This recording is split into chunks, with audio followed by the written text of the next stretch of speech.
It's clobbering time!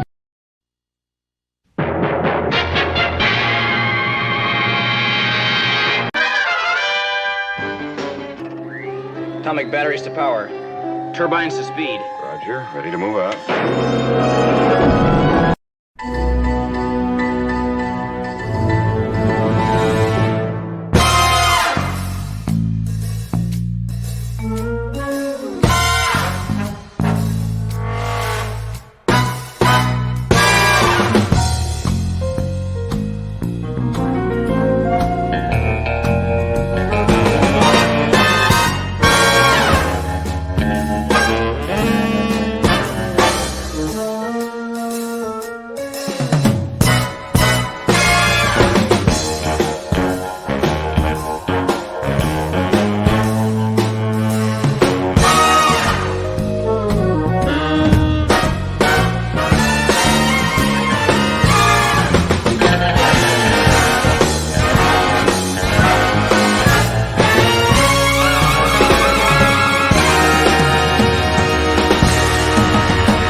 Come get some.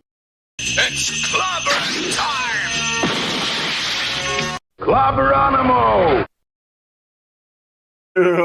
Clobberers, what's up? Welcome, clobbers, clobberonimos, clobberoids, clobberoosties, clobberettes, clobberians, clobologists, and every kind of clob. Those who do not yet clob yet, perhaps you will one day if you learn how to.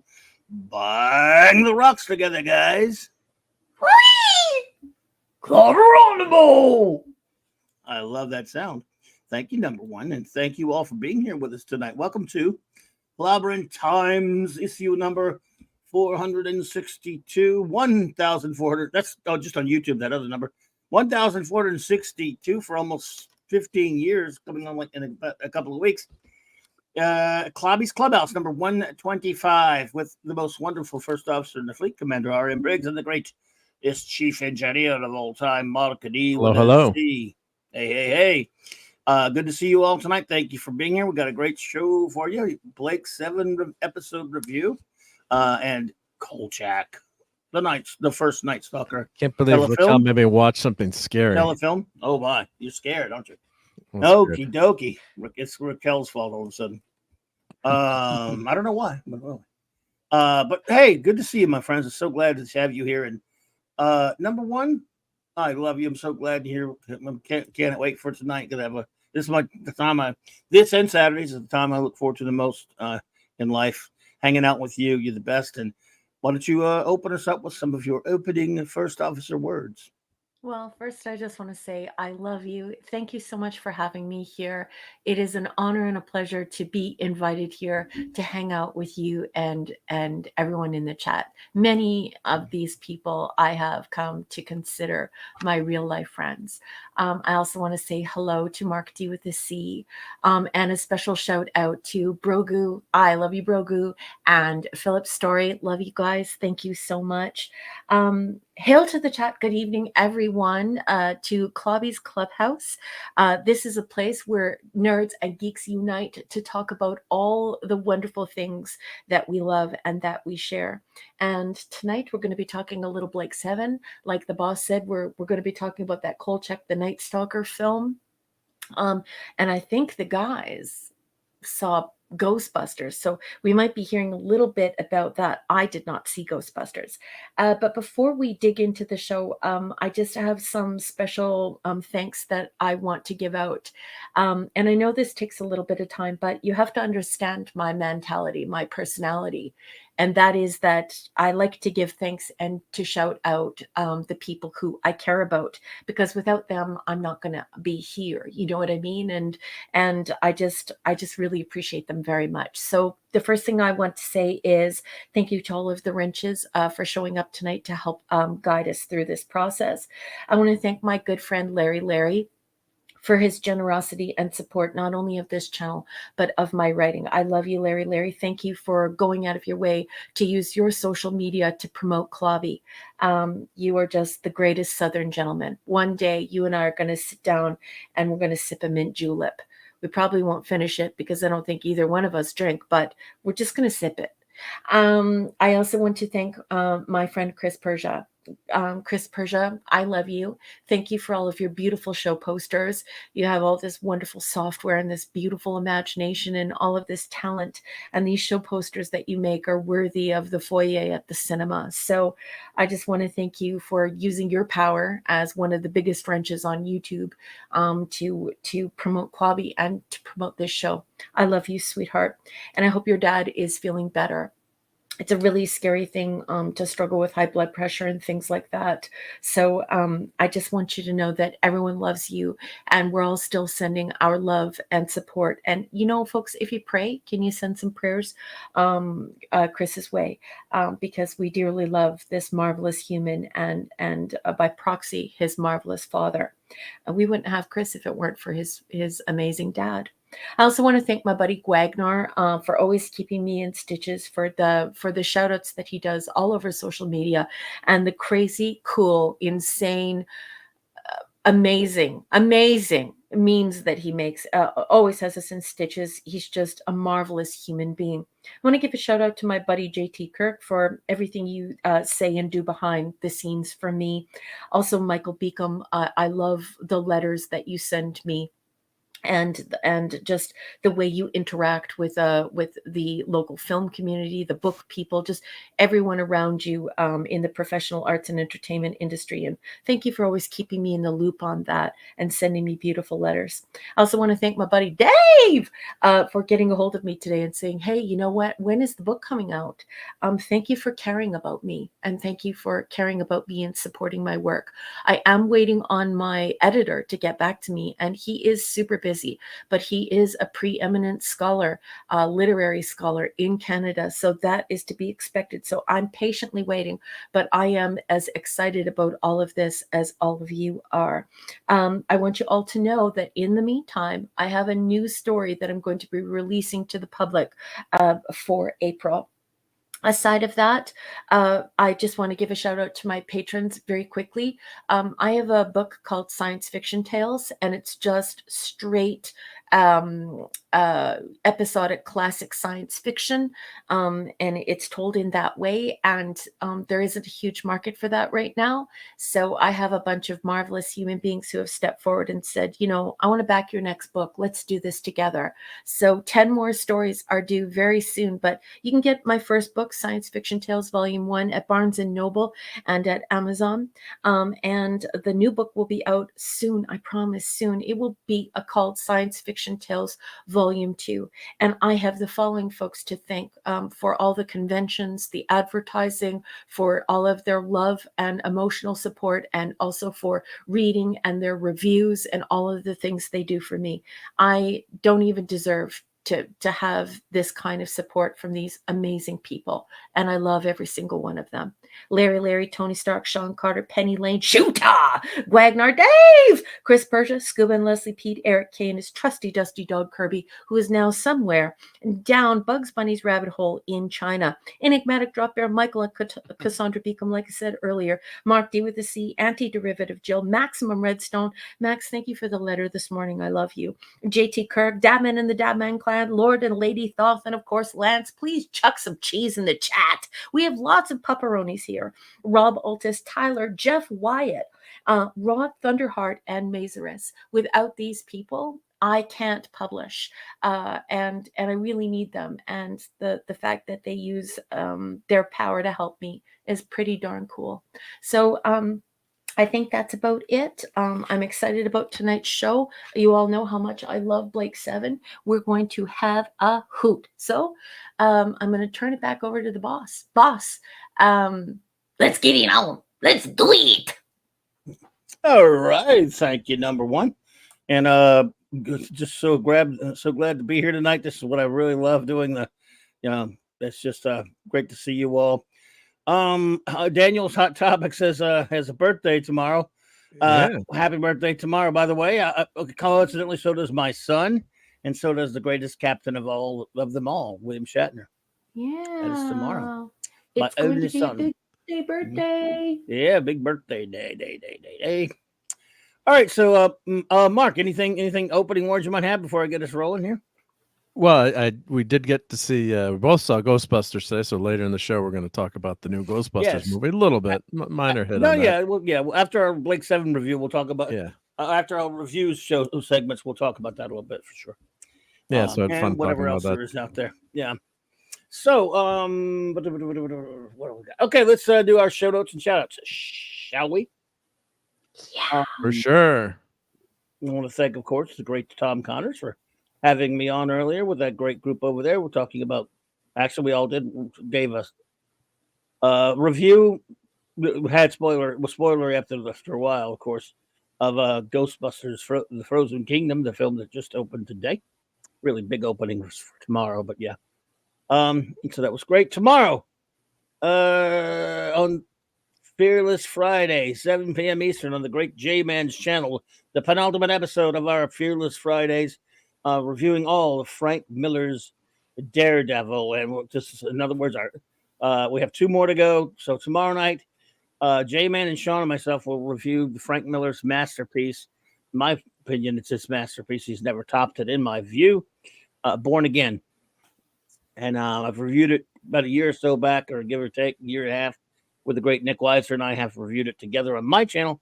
But tomorrow night, J-Man and Sean and myself will tackle it. And it is going to be a lot of fun. It's truly one of the most extraordinary works of graphic literature ever created. And certainly my favorite work ever by Frank Miller. And he didn't even draw it. It was all writing. So love that. And then after, in a couple of weeks, in April, we start Fantastic Fridays on J-Man's channel, 7 p.m. Eastern Standard Time, reviewing the King of Comics, Jack Kirby's legendary run on the Fantastic Four, 1 through 102, and all 6 annuals. I cannot wait. It'll take some time. We'll do 4 a week, of course, and we're starting in the 4th month of the year. It's got to be something spooky about that, right? Anyway, so looking forward to that. There will be no 32 Flavors of Nick Weiser Friday Night Comic Shop tomorrow night, where I usually hang out. But Nick, of course, is out. He's going to the big Texas meetup with I think Gary and all those guys down there. And so a big wish to him and all of our friends at that meetup, who are many of our good buddies and fellow YouTubers and stuff. Hope to have a fantastic time. And then, of course, join us for Saturday night Star Trek. Same Trek time, 9 p.m. Central. Same Clobby channel. But it is, of course, 4 more scintillating episodes of Star Trek Voyager, including that great episode that you'll all remember called Juggernaut, where the Juggernaut from the X-Men makes a cameo appearance and fights. And I think the X-Men team up with the Voyager crew. And then the X-Men go, wow, what a bunch of dumbasses. Just kidding. Sorry. Then end your week as a geek. Sunday nights on the great Mark D with the C's extraordinary channel, and he'll put the thank you. Yep. If you got wrenches here, I'll do that, I'm sure, right? Yep. Put the link in the chat, and if you have not thank you. Channel, please do. We have a fun geeking out 10 p.m. Eastern on Sunday nights, winding down and just ending the week right. So there's all that. Now let me say some shout outs to our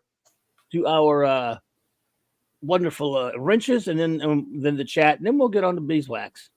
The great, whether they're here or not, they get the shout out. I don't know if anyone's here. I haven't seen the chat much, so I don't know if Eric's here or not. But the great Eric K, the bronze wrencher, the great one, vindicated wrencher, the Great White North, Chris Persia. Thank you for all you do, buddy. D. Bud Martin, the wrench of iron. The god of the wrenches, Lord Thoth. Avon lives, long live the Legion. Shout out to the lovely Lady Thoth. The wrench without fear, J-Man. Partner in crime on Earth, B, Legionnaire extraordinaire, Maddie's daddy, Thornton Vegas. Super wrench, Kal-El. Fanty Outsidery, the rascally wrench himself, Maximum Redstone, our own music meister. And our triple boinkle, Larry. Oh, Larry, you sit like Bullwinkle. All right, so let's see, let me run the chat back, my dear friends, and I'll get everyone shouted dowdy. So, because it's how we roll up in here, so I would like to do it. FKH C2005 000 destruct 0. Tim, thank you for being here. Me and my monkey. Hello there, me and my monkey. Welcome, greetings. Philip Story, welcome, greetings. Good to see you. Thank you for being here. Penny, hello, Penny. It's so good to see you, my dear. Dave C, what's up, buddy? Gwagnar, or better said, Gwagnar. Nice. Michael Beacom. What's up, Michael? I hope you and Cassandra are having a wonderful evening. Good to see you, brother. Hang on. I'm getting this. I know there's more. I'm getting Can there. I interrupt for 2 wags of a puppy's tail? Yes. Yes. You know how you like my clip, Happy Birthday by Spock? I'm just trying to upload it, and StreamYard is telling me that it is too short for me to upload. So I'm going to send it to you. Too short? Yeah. I don't know why, because it's worked here before. So rather than me just play it so that we can wish everyone a happy birthday, and so you have it for tomorrow night, what I'll do is I'll send it to your email. Okay. So I'll be back shortly. Okay, boss? Okay. Unless, Mark, you don't have that one? We do have. I have a longer version, but I can shorten it because I have it's Spock in the best of times, but I can shorten that too. Probably. That's fine. Whatever you guys do, I'm gonna go ahead and I'll do the shouting. You keep doing the shout. Yep. Okay. Putin's cat. Yes, I can see. Let me tell you something, Putin's cat. The reason why you were banned is because you were putting very nasty things in the chat on Saturday night. So last week, it was noticed, or week before last, whatever it was, and wanking jokes and stuff like that. When you do that in the chat, you get channels in trouble. It messes things up, and that I don't put up with it. So that was But hey, I let you back in because I'm an old softy.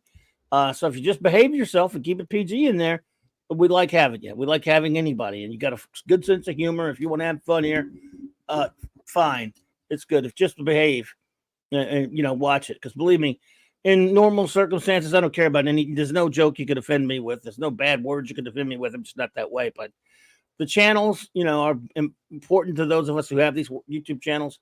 So we want to, we have to go by certain guidelines that YouTube dictates, and we have to behave ourselves and keep it family friendly here. Not every channel does it the same way, but there. So that's just letting you know why. And whenever I see it, someone being, putting stuff like that in the chat, that's how it goes. And they get one chance, you got yours, and stay cool and you're cool. Otherwise, gone. And let's see. Am I allowed to do this? I'm clobbering. Yep. So you're back for now. Just behave. Brogu from my old hometown. And any wrenches in there if they see it. Clubby, I just sent that to your email, so you have that. Happy birthday. I'll have to grab it when I get done doing this. All right. Okie dokie. So where was it? Okay, so yeah, look, like I said, if any of our wrenches see that, they're gonna let me know, and they'll torture. Doc Fortune, what's that, Doc? Hang on. No, there's more here. Joe Dog. What's up, Joe Dog? Good to see you, buddy.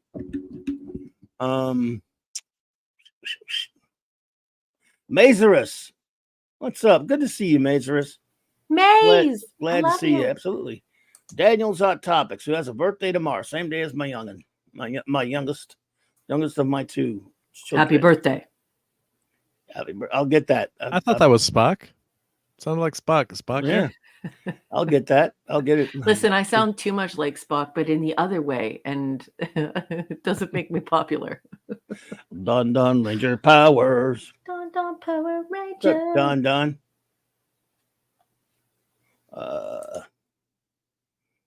Let's see here. RRT and Z, thank you so much. Appreciate you the super chat. You're too kind. He says, I coach sports Friday afternoon, so can't join in. Oh, well, I'm sorry. If Chuck Norris was in Blake 7, it'd be called Chuck 1. The series would last 5 minutes, and he destroyed the Federation with a single roundhouse kick. Well, you know what? As nice as that would be, then I wouldn't have 52 episodes of the show that I like. So I'm going to have to respectfully request that Chuck Norris not be in Blake 7. Thank you for that. I appreciate you. Let's see here. Up and here. Man, there was JT Kirk. What's up, dude? Oh, he's lurking. By the way, anyone lurking out there? Thank you so much. We love our lurkers. And anyone watching on a download or a rewatch, thank you. It is much appreciated. And I think that's everybody so far. Hey, Maddie's daddy's really here. There you go, buddy. All right. So it looks like that's everything so far. What was I supposed to do? I said I was going to do something. Now I already forgot. Happy birthday. Did anyone have an ice cream? I love ice cream cakes. Would anyone like any toast? I would like some toast. I'd like an ice cream cake. Where'd you send Steve, you haven't seen my Dream Girl cosplay? Are you serious? It's dreamy. I did my Dream Girl cosplay just for you and all of the other Legion people. All of the Legion is superhero people. Dream. Is it on your channel, Raquel? Or It is on private? my channel. I got my Legion ring from my buddy Gwagnar.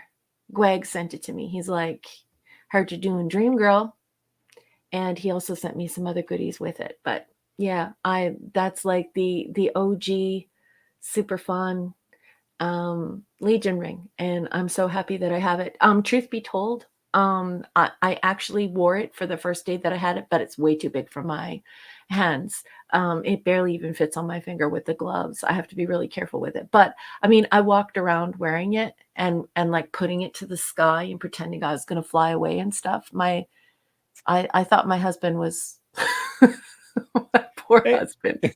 Hey, Tim's Talk. What's up? Tim's Talk. So, Daniel's hot topic, my friend. Happy birthday. To you.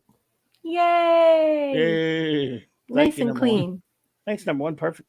So, we're gonna get down to the breeze racks here.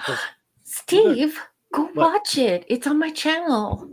Will you please go watch it? Put the link in to Raquel's channel in case he doesn't have it. Yeah, I can show it if you want. Oh my god, I think I would die from embarrassment. Yeah, okay, you can show it, but only if you want. Have to. Would you rather show it? Actually, I thought no, I have it. Don't I have it? You have it still? Yeah, if you still have it, show it. No, it's not on here. I don't have Photoshop or anything like that. So like it's not like I'm like the cool kids where my videos look like super polished and super awesome. It's just sort of like I use a blur tool to blur out the back of my house so nobody sees my house. And that's about it. Well, here's the link to Raquel's YouTube channel. I used to have it on here. What happened? If I can grab the link. I don't Maybe we understand ran how out of room. Do you want me to go get it for you, Clubby? Hold on, baby. No. I mean, Put the link in the chat. Oh, here it is. I mean, if you want to show it here, it's fine. But if they want, people can just go to follow the link. It'd be easy. Yeah. Here it is. Here's the link. Yep. Mr. Angel, what's up, Chef?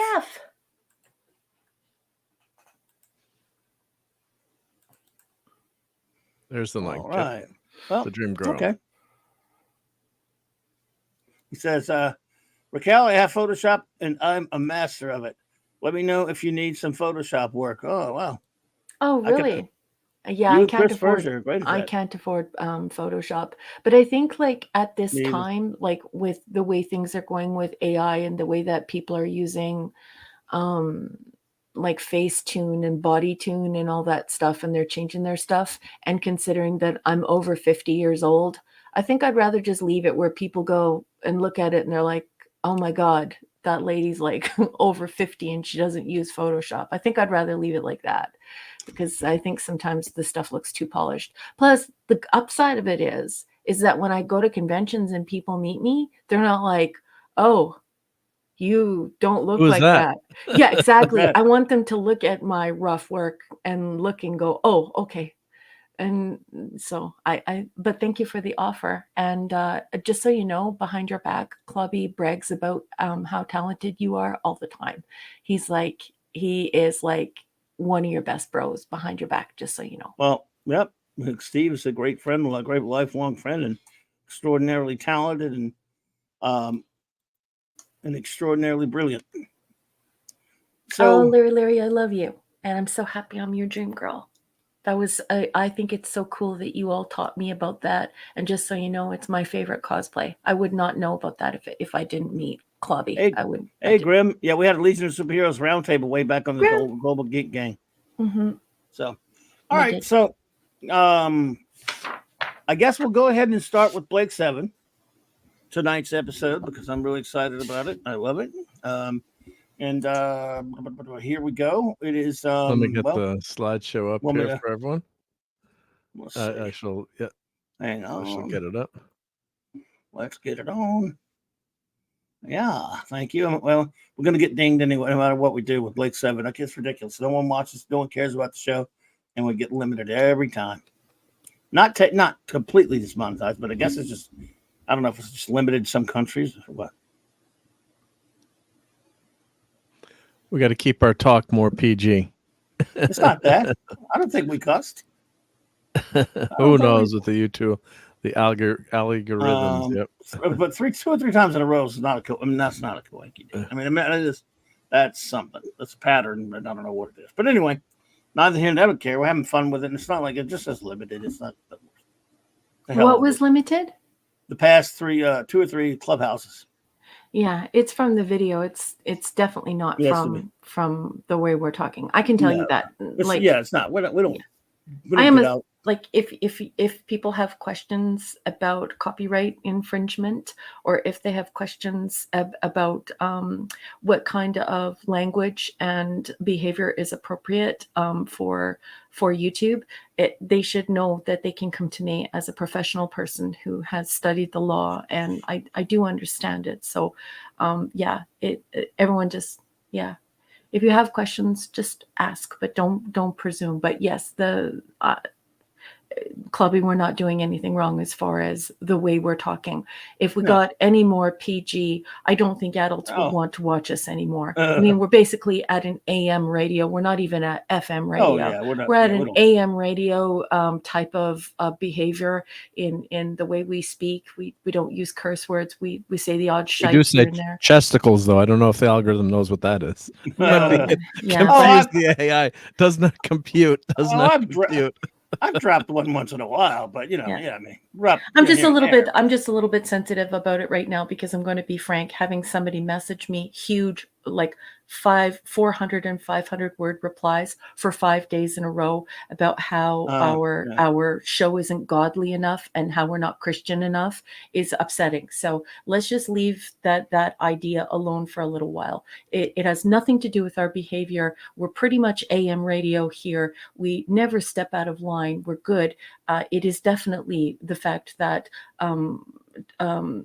the being able to use certain things is a complex process, and it's not always absolute. All it takes is for the copyright holder to object, and fair use has no standing. So this isn't some sort of complicated thing that we have to unpack and figure out what we're doing wrong. We know that fair use is not ironclad, and people should stop saying that it is, because it isn't. Anyway. Gotcha. All right, well, let's see where we at. Okay. So tonight's episode, my friends, is Trial. Tribulations? Sorry. No. Trial was written by Chris Boucher and directed by Derek Martinez. And shall I begin? Yes. Yeah. Did we give the season and the episode, boss? Oh, it's season 2, episode 6, right? Yeah, it's Trial is Season 2, Episode 6, and this first aired on February 13th, 1979. So saddle up, lock and load, as Clubby guides us through one of the greatest science fiction shows to ever be on television. He's introduced it to many of us, to hundreds of us. He's a passionate, knowledgeable subject matter expert here, and we're going to have such a great time as he tells us about this episode that he probably has memorized. Yes, he does. Oh, Yeah. I don't know about that. But, I mean, I'm watching You're maybe pretty damn good. once or twice, here and there. I'm a casual viewer, but all right. Let's see. It is called Trial. No, sorry, I was fixing something. All right. Where are you? All right. So, all right. I was just looking for some names on some crap here. There we go. Okay. Trial, folks. Well, okay, you all remember when we last left our intrepid heroes, or our people, anyway. When we last left the group, Pressure Point, our previous episode, we lost one of our own. Very, very sad, of course. This is, of course, taking place immediately after the death of Gan, killed in Blake's attempt to raid computer central control on Earth. And Gan was killed, saving Blake's life after Travis throws a strontium grenade as they were trying to escape, and some rubble fell upon him. So episode opens up. Well, there's a line that's key to this. There's a line at the end where they were all trapped in there. Basically, Serverland and Travis were trapped in there. And Travis says, they'll dig us out eventually. And Serverland coyly says, oh, yes, they'll dig us out eventually.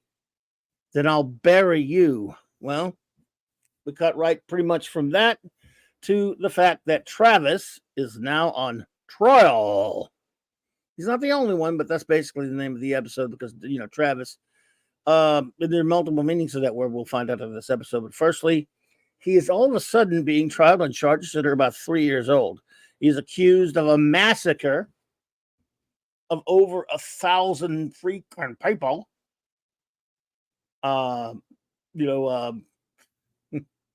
So, yeah. For about, I was always curious about it being 3 years old. I think that's almost a mistake. I think they should have made it a little bit longer, considering how old, how long ago Blake was taken. But that's neither here nor there. This is a different incident. But okay, so 3 years ago, Travis, and they actually touched upon this in the first appearance. Seek, Locate, and Destroy was mentioned. The man's a butcher. One of the Federation, one of his Federation fellow officers said to mentioned this incident to Serverland and said the death toll was horrifying. And we find out that it is. So your open trial, of course, is being arbitrated by, definitely this is all set up by Serverland. But Seymour, the old Star Killer, leader of his 10th Galactic Fleet or whatever, is there. He's one of the most famous military leaders in the Federation, played by John Savident, who, by the way, was in the episode Orbit, which we'll see again. But sometimes they reuse actors, of course, and then it was the return of Ambassador. Secretary Ron Tain and Chancellor Burkall or whatever from the High Council. They're in this one again, played by actors we've seen on Doctor Who and Blake 7 many times.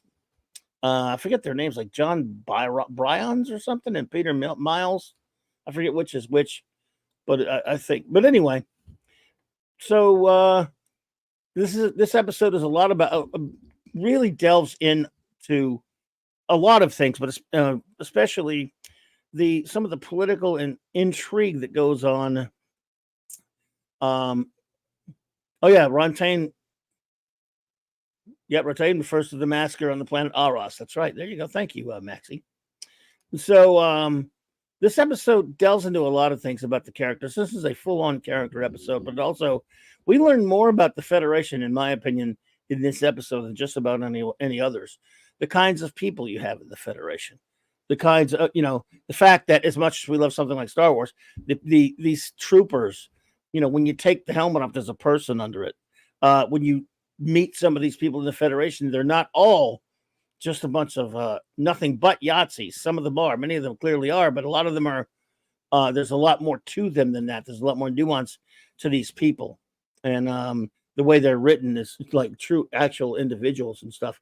And we have, I really love Trooper Parr in this character. He doesn't get a lot of time, but the time he gets, and what was that guy? It was Kevin Lloyd. He's been in some Doctor Who, I think. He was really good. That's Trooper Parr, an old trooper of Travis's. So just to set up, great, yeah. Yeah, I really like him. Some of the scenes with him in it, and Major Thorny. It was Major Thorny or whatever his counsel. We find out that Travis is kind of checked out, or it seems like it. And Servalan, that's a closed court. She's not supposed to know what's happening in it, but she's Servalan after all. Servalan is manipulating Travis's defense. She wants him to hang, so it'll take her off the hook. And that's what she's counting on. We've already seen how evil she is, and it's amazing. She is just totally atrocious. So, in the meantime, while the trial of Travis is going on, there's another trial going on with Blake. Blake, of course, is still fresh off of their absolutely misspent adventure on Earth, and still suffering extreme guilt over basically getting Gan killed. It's a great scene, of course. So we open up with where Avon confronts Blake at the beginning, and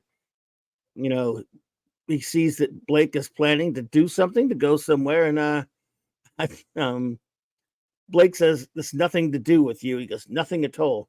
But it appears to me that if you should get into trouble, one of your 3 remaining followers may risk his neck to save you." And he says, "Well, you just have to talk them out of it." "Oh, don't worry, I will. They may even listen to you this time. Why not? After all, I don't get them killed." I mean, there's some great lines. Avon's pushing Blake on this one, and it's truly some of the best drama on this series. So, I gave a super look. Putin's cat. Oh, Nav sure girl. Good to see you. Putin's cat, just behave. There you go. All right. So anyway,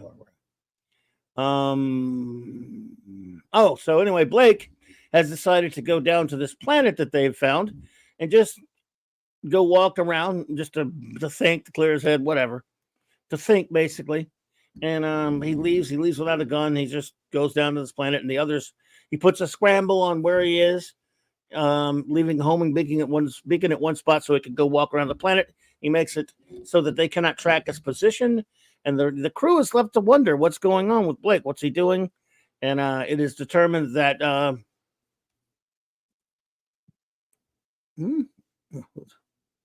mind. So it is determined that basically they don't know what he's doing. Avon says maybe he's running out on us. The others, they're just kind of sitting there. What are we going to do now? There's some great banter about. So what are we going to do? It's like they're already almost already turning to Avon. Well, now yep. I find the idea of being rich, being wealthy, quite appealing. And it's kind of funny to me how they're actually listening to him. And but then Jenna, instead of just getting angry, she says, when Avon and Villa are kind of talking about it. She says, "You two make me sick. Are we going to get out of here or not?" Which is always interesting to me, because you're like, wait a minute. If they say you're going to go, you're just going to go?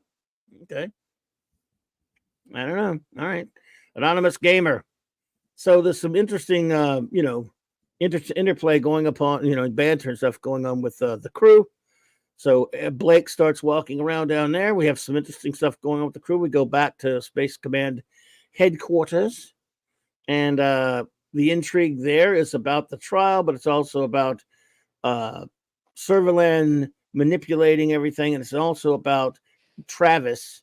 And I know some people don't like that Travis. To me, I think that this episode is really good. I think he's really he was good in this come one. along. Yeah, I think this is the one where he was starting to. Again, you're never going to get Stephen Greif back, so I think Brian Croucher has really kind of come into his own as the character here, as best can possible happen. At least I thought. I mean, the other ones. I mean, the stories were good, so it didn't matter. Even like that last one, Pressure Point. you're still getting used to him phase. But right now, what few we still have a few more episodes to go where we'll see him, and I think he's adjusted into the role fairly well, especially in trial. I think this was his best, or one of his best. So there's some interesting scenes with some of the dialogue between these troopers at the beginning and then later, and then the scene with Parr bringing Travis the drink. That's a great scene. Yeah, I love that scene. And in Travis's cell, the bit where Tharnia is asking, ends up.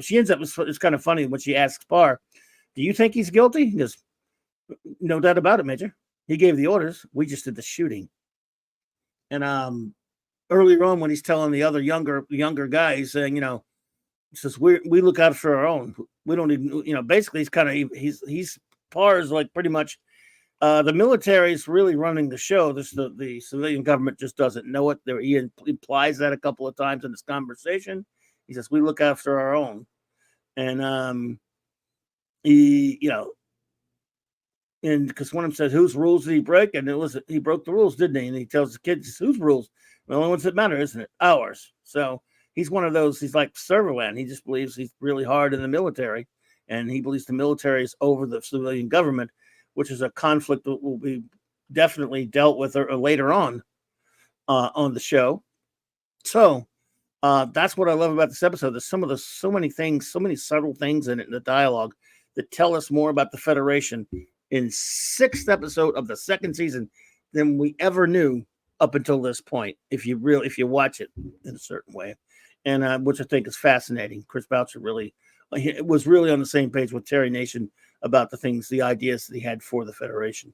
So the trial goes on. We keep going back. Blake is on this weird, strange planet where he starts getting every time he tries to sit still, he keeps getting hit with things. He keeps getting messed with. He's kind of ends up in a chase with this creature that he can't quite find. In the meantime, on the crew, again, sitting up there talking about what's going on. And I like what they said, when Villa says, I wish Gan was here. And of course, Avon, of course, he would be able to solve things. Maybe he would. He wasn't like the rest of us. He wasn't always looking to be, looking to be betrayed or whatever. And, he was basically, so they asked, Callie asked him, what would Gan say? He said something simple, like, did Blake even leave us any message? And of course, Blake leaves a message for the crew, and he gives them a speech about how he screwed up.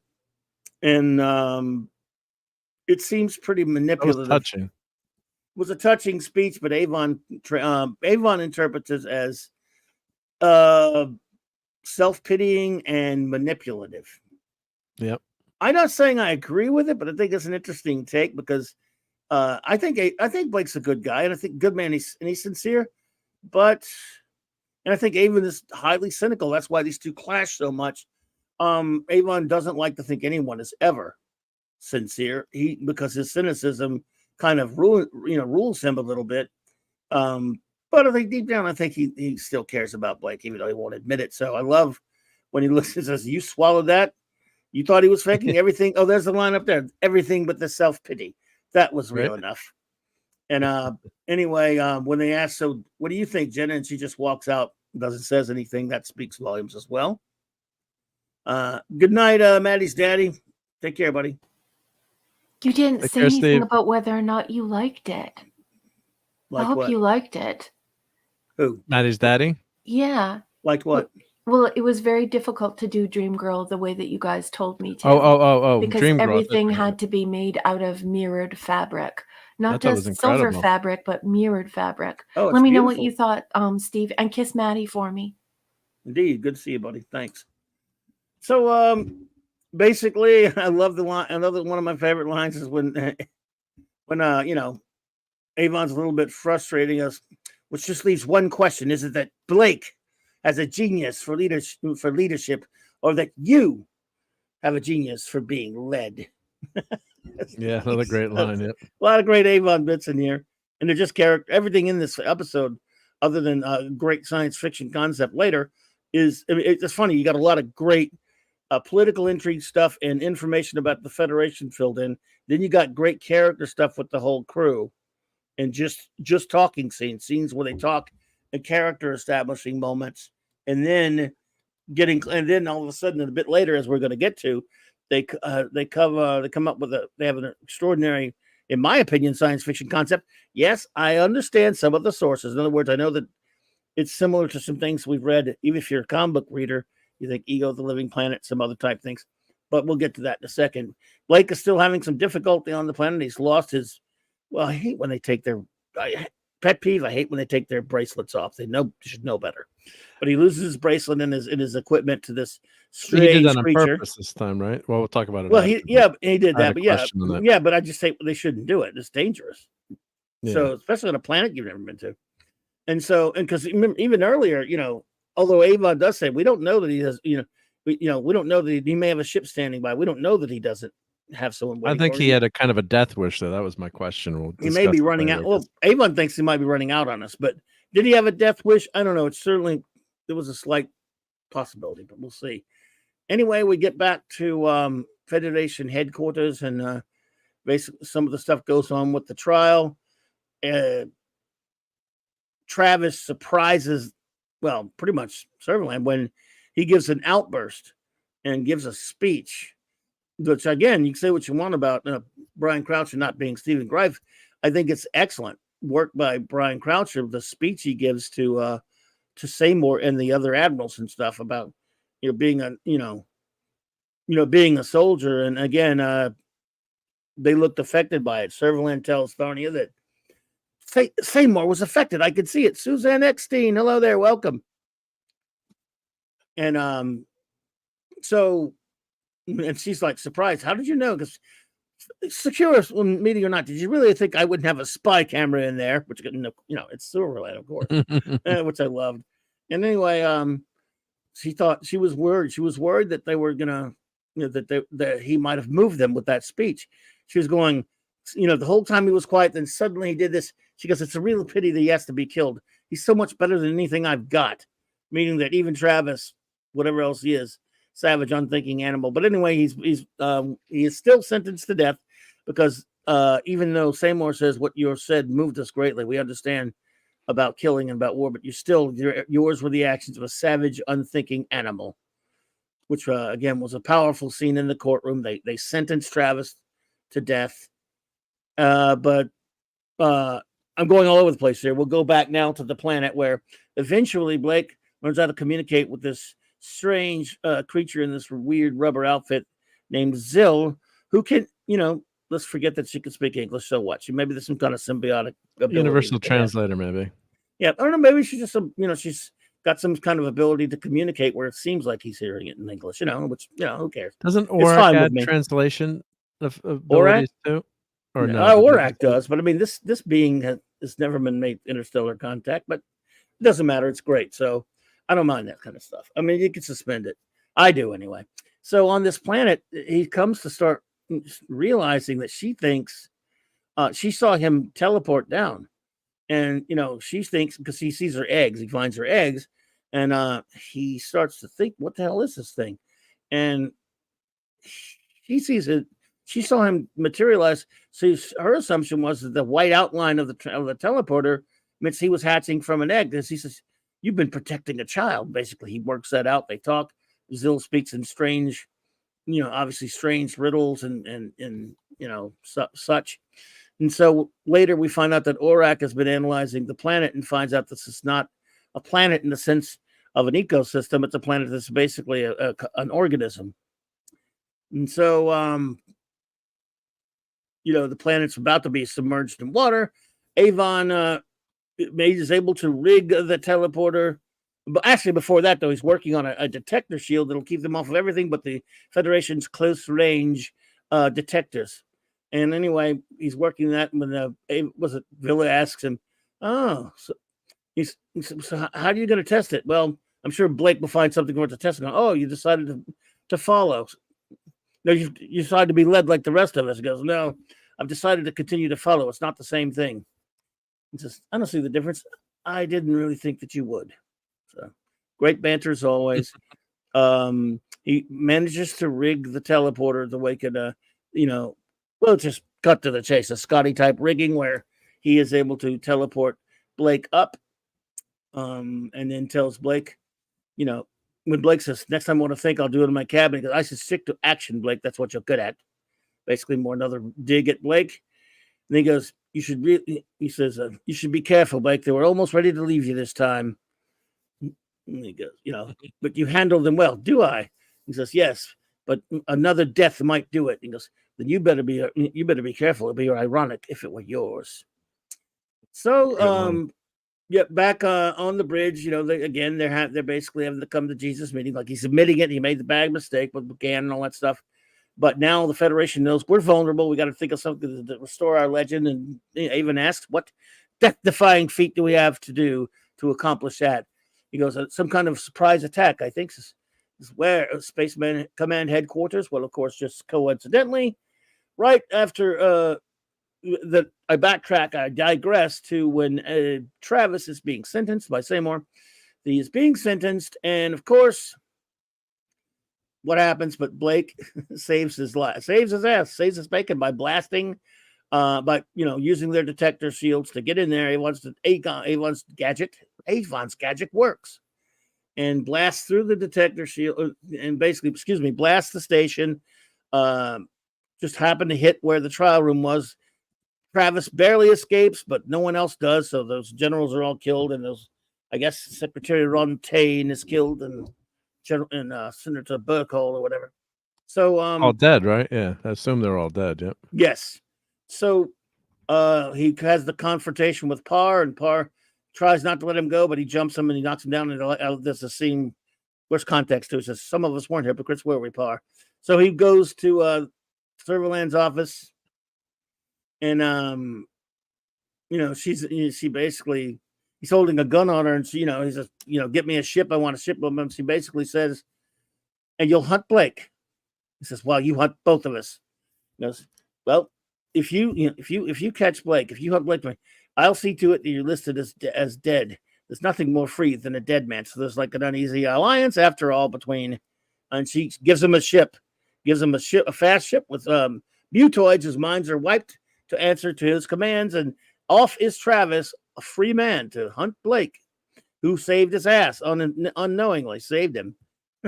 So the episode ends, and well, it's pretty much, it ends on a strange high note, or happy note, with a laugh, when Avon tells him, I'd quite like to have met this Zill of yours. It's not not every day that someone meets that you meet, was it a philosophical flea, and then Villa said something that's, then again, probably not uncommon after all. Wow. And they have a little chuckle at the end. So anyway, sorry about all that rambling, folks, but that is an essence. Oh, it's not rambling. That's brilliant. Yeah, it was idiocy. It was idiocy. You don't have to lie.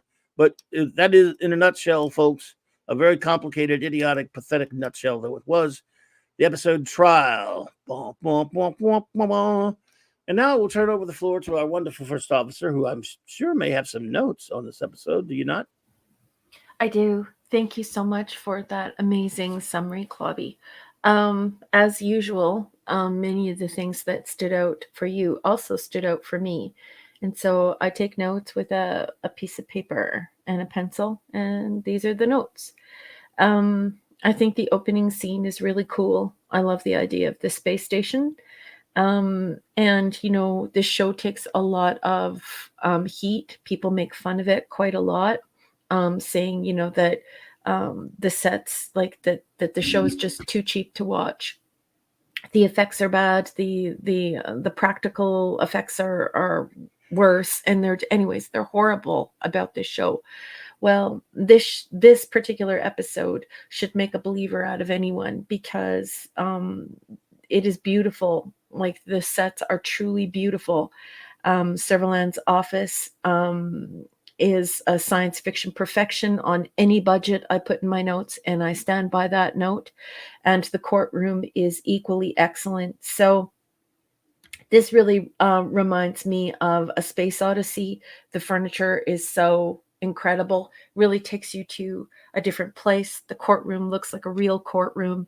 I think the way that it's furnished, and just the whole feel of it, the way everyone's dressed, it's just really, really high quality science fiction, and it can stand up to any budget out there. Maybe not the filming of it, but definitely. The performances and the sets and the costuming, just truly, truly outstanding. This is a feast for the eyes while you're watching it. If you're a science fiction fan, this is like your every dream, because if you're a science fiction fan and you read a lot, you're always imagining these incredible worlds where these stories take place. And this one, it brings it all together, and you get to see it celluloid. So it's just very rewarding, and I love this episode because of it. Um, in this episode, we have less wussy Travis. That's what I wrote in my notes. This is when Meatball Eye starts to actually lose his wussiness. Meatball Eye? I like that. Yeah, he has Gooder. meatball eye. Haven't you noticed that it Yeah. so our original Travis, Meatball like eye. he had his skull caved in, and so he's like a cyborg. So it's fully on Yep. one side of his head. It involves his skull, and it looks very real. It actually looks like tar melted. It looks really real. But with this Travis, they put a patch over his eye, and sometimes it's like meatballed, and sometimes it's not. So it just makes me laugh because he's less wussy here, but he still has meatball eye.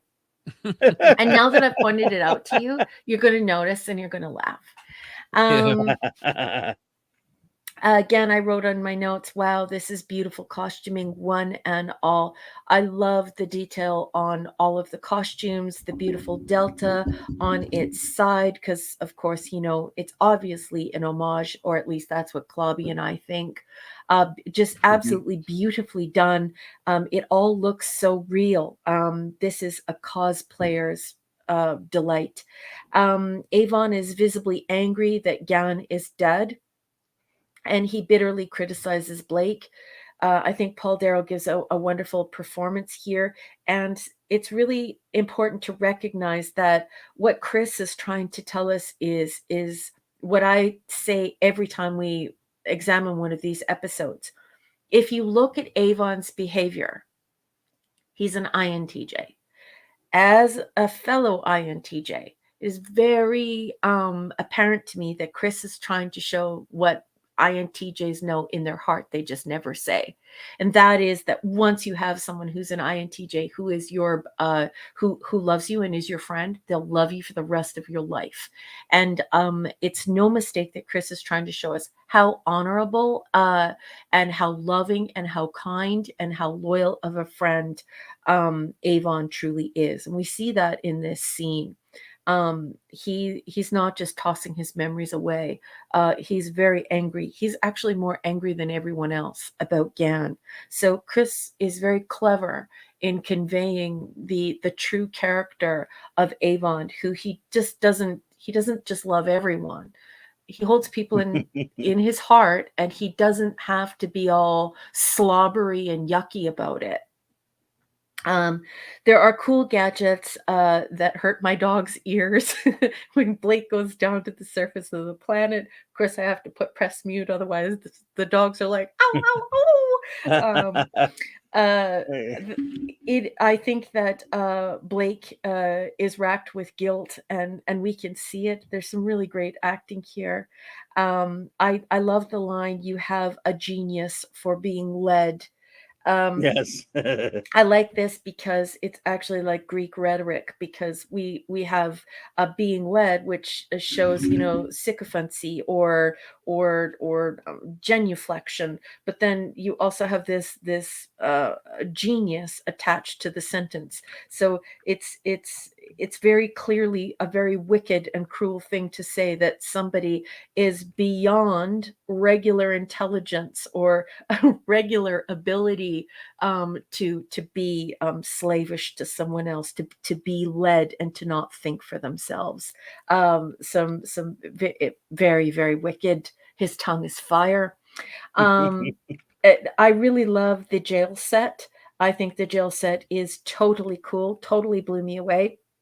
I broke my rule, and I spoke with Max about it before the show, because Max was just like, you always look at all the details. I was looking at the details too. We both love details. Did you see that? And we were just talking about how cool we thought the jail was.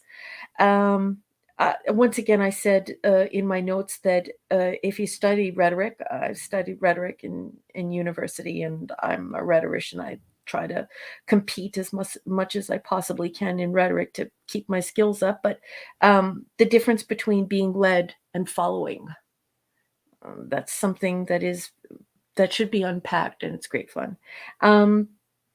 I love, and Clobby is going to know this right off the bat because I messaged him on the walkie-talkies at 3:00 in the morning and was gushing that if he ever had a doubt that I didn't love this show, that I love it now. And the reason being is I have not read a lot of comics.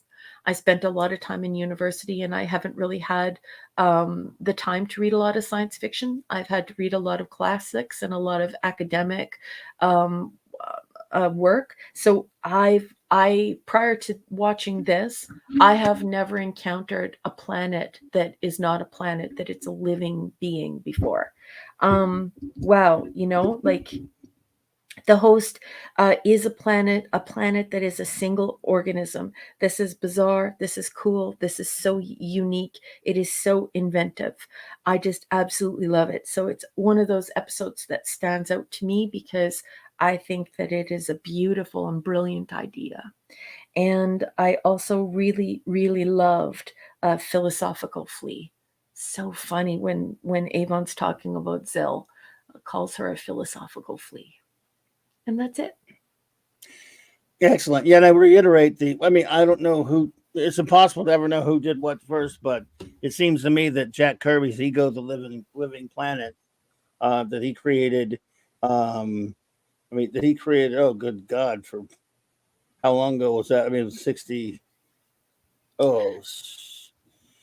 Well, you think about that. It was in in a Thor, 60s, right? It was in a Thor. It was like, it was around, Thor?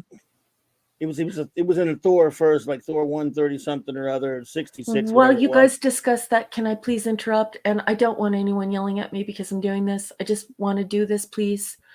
Philip has to leave, and he tunes in here just to hear us, and Philip has to leave. So Philip Story, I just want to say thank you so much for joining us. Thank you for jumping into the chat, for being such a great friend. I took note of Big Barda, and I'm going to do some research on it, and I will get back we'll to show you that. Yeah. to see if that's something that might be possible for me. I want to thank you for thinking of me and for thinking of us and supporting this show. So good night, sweetheart. Good night, Philip. Philip, thank you for being here. By the way, Mars Monkey Max, what's up, MMM? Sorry I missed you there, buddy. Good to see you. But yeah, it was in Thor 132. I just remember the issue number and just saw it. So it's around 66ish or something. So yeah. But yeah, Big Barda would be pretty tough to do there, man. That gets into, does that get into making body armor? Crazy stuff. Yeah, you couldn't. Yeah, it can't work. I mean, it's nice, but Raquel could, but yeah. I mean, it's too expensive. Body armor yet. And Michael Beacom here, he says, I hate it. I hate to say it, but Planet as a living organism is hardly new. Goes back ways both in comics and literature. Yeah, Michael, for me, I don't pretend to read things that I haven't read, and I just haven't. So when I watched this for the first time, when Clobby introduced it to me like 2 years ago or whatever, I immediately messaged him, and I was like, this is such a cool idea. It's still great, yeah. This isn't just Tin Man. This is like, it's developed itself to the size of a planet. So it blew me away, and it's just always stuck with me. So because it's new to me, it might not be new to everyone, but it's new to me. Yeah, I mean, I think it's very special, and for that reason, it's a standout episode for me. Yeah. Plus, when the planet gets too fat, sorry, I was going to make a joke. It can purge itself. And before you do that, I want to make sure, Ravenscraft, please go ahead and put your review up when you're ready, because I know you have limited time, and we'll get yours as soon as we get ours done. But you can put it up at any time. Anyone who has a review to write, go ahead and do it now. We'll start it. We'll save them. So go ahead, Mark. I'm sorry. Well, I was just gonna make a terrible dad joke about purging. Well, yeah, the planet gets, there's two planets too heavy. I'm making fun of Zill, but look, I mean, it was an interesting concept.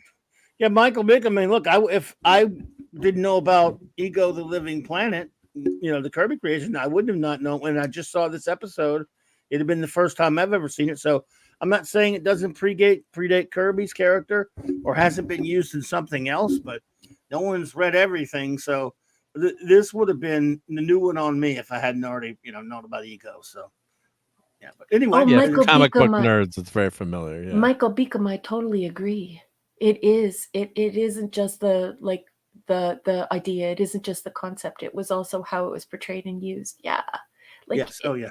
It's just And so unfortunately exciting. not used well in the MCU. Oh, don't get me started. But yeah, It's just so exciting, like to have a concept like this, and the fact that the first time you watch this, like, I wasn't taken with the Zill character. I thought the Zill character was kind of campy the first time around because I didn't like the way that Zill kept sticking her tongue out. I thought she was weird enough, but once we realize that this is the life cycle, and that Zill is a parasite, and these parasites live on this giant creature. Like, imagine how big the creature would have to be. Like, what would that be like? 1,000,000 Tin Mans? Like, it's just crazy. I just think it's such a cool idea, and I just enjoy it so much. That just these parasites, and they have these eggs, and they attach themselves to this living organism that is the size of a planet. Crazy. Anyway, and it is actually, the explanation is contained in the dialogue if you pay a lot of attention, like I know Raquel does. Well, and what so it they do Zill does explain herself or whatever to Blake, but it's in the dialogue, but it's kind of glossed over by Blake. He doesn't catch it when she says you're a new hatchling. Yeah. So you're a newly hatched. Zill saw you come to oneness, and the weirdness of the character messes you up. But your movement was slow. Zill risked oneness to waken you. So Blake realizes that after. But that's really great writing in there, and because of the weirdness of the character, you might not catch it. But so she, I guess, comes alive out of one of those eggs to protect Blake, thinking that that's one of their creatures, a creature that's being born. So, clipping the episode and reading it over, I missed that the first time around, but that's a nice sci-fi concept there, where these creatures are trying to protect each other, and but unfortunately, the costume and the voice and the tongue is kind of weird. But when I think about it, I think about like sharks, or I think about whales. And I think about all of the little, creatures that attach themselves to the belly of a shark or the belly of a whale. Yep. And they're just along for the ride. And so they're there for everything. And so the minute you see those eggs, you're like, oh my God. Zill is like, she's like a louse. She's like lice or some type of parasitic creature, like the little things that attach themselves to sharks and in whales. But there's a symbiotic relationship. They actually clean the whales or the sharks too. Exactly. And some of them, yeah. That's right. And so it's such a cool science concept that not only do you have this trial that is explaining all this stuff about the Federation, and you find out that Silverland has a lot more work to do. She's corrupt, even for the ones who are already corrupted, because even they have limits, right? But in the background, you have this really cool idea happening, and it's just like, think about what it would be like to be a whale on the ocean in space. And so basically that's what this thing is. It's a whale with these parasites living on it as it goes through space. I mean, it's just such a cool idea. All you're thinking in your head is, oh my God, Jules Verne. Oh my God, are we in the ocean? This is so cool. And then you think Gene Roddenberry and sailing the seas and having this navy. And I don't know. I think it's very inspiring and so much fun and very sciencey. Indeed, Ezra Goldstein, welcome, my friend. Shalom. Shalom. So yeah, I don't know when you've heard of. I've seen Larry Niven and David Brin has done it, according to Michael and Mr. Angel there. Again, if any of them did it before Kirby, then fine. I don't know if they did, but either way, whoever did it first doesn't matter. It's a great concept, and it's not like it's been ridiculously overused. I mean, Alan Moore ripped it off from Mogo and Green Lantern. So yeah. So people have used it. I say ripped it off. Yeah, I love Mogo. I think he's cool. Bogo's So awesome. it hasn't. It's been used a little bit, but not that much. And of course, they never really did it on Star Trek of all places, but they did it on Blake 7. So anyway, so number one, did you have you did your notes, right? Did you have a review or? No, I didn't, boss. I was waiting for you to ask me. Oh, I thought that was your notes you just did. I can just go. I did my notes, boss, but I was waiting to give. Oh, go ahead and do your review whenever you're ready. Yeah, boss man, I gave it a 7 out of 7. And I think you probably won't be surprised by that because you already know that. For me, it's just these ideas. I think they're the heart of science fiction. They're what makes science fiction great. And so just the trial, this court martial, the luxurious furnishings, the perfection of the sets, the perfection of the costuming, the perfection of the jail, the ideas that they're discussing in this courtroom, and the way they're all moving around like chess pieces, trying to navigate this treachery even themselves. I just think that it's just excellent. It's great. It's cerebral. It's just such great television. And then on top of it, like I said, you have this whale out on the seas. And there Blake is with the parasites on this whale in the seas, and I'm using air quotes, seas. So I just think that this is such a great science fiction episode. And I don't normally like it when there are two stories happening in one episode, but I think this one is the exception. I think if we would have spent too much time on the planet, Clobby, I think that it might have wrecked it. Yes. You know what I mean? Like, especially with a limited budget, I just think that idea, a lot of it is best left up to the imagination, not a whole bunch of explaining, if you get my meaning. This is perfect. It has 3 almost tiers to the story. It's how Blake handles things. It's about the crew handles it without Blake there, all post death of Gann, and it's about Servalan and Travis, basically, and Federation. It's all over the place in the best of ways. It is. I think that sometimes in modern science fiction, when they do 2 or 3 storylines, what ends up happening is that it just turns into a shit show, and none of the storylines they all take away from one another. I think this is the exception to the rule. I think that in this sense, like in not in this sense, but in this episode is what I mean to say of Blake 7. I actually feel like it's more immersive. Like it almost feels like you're in this world where you're just moving from visiting one place in the world to visiting another place in the world. So it's very effective. And yeah, I think it's terrific. And wow, I can't believe this was a TV show. And it's this good. 7 out of 7, boss. Thank you. Marco? Yeah, so there's a lot going on in this episode, which is typically sometimes, like you usually said, Raquel, like this stuff on the planet could have worked against it, but it was just, like you said, it was just enough and it wasn't too much. And that Zill character, I mean, face it, we're a bunch of old fogies here. A lot of people, youngins, I shouldn't lump them all together, but just say, I'm guessing most younger people or certain people wouldn't like the characterization, the makeup, and it's hokey. They're doing the best they can with the budget.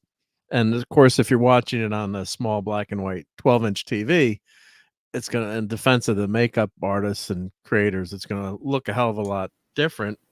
It's, if you're watching it on your 55 or 65-inch HD TV, you're seeing details you were never meant to be seen, or couldn't be seen. But I think they do a great job with the budget they have. The set design on the like you said on the space station, the brig is excellent. But really, what sets it apart and brings it to life is the characters, right? So when you've got those 2 prison guards, the first time I watched this episode, I'm like, I can't believe they actually have these 2 guards talking.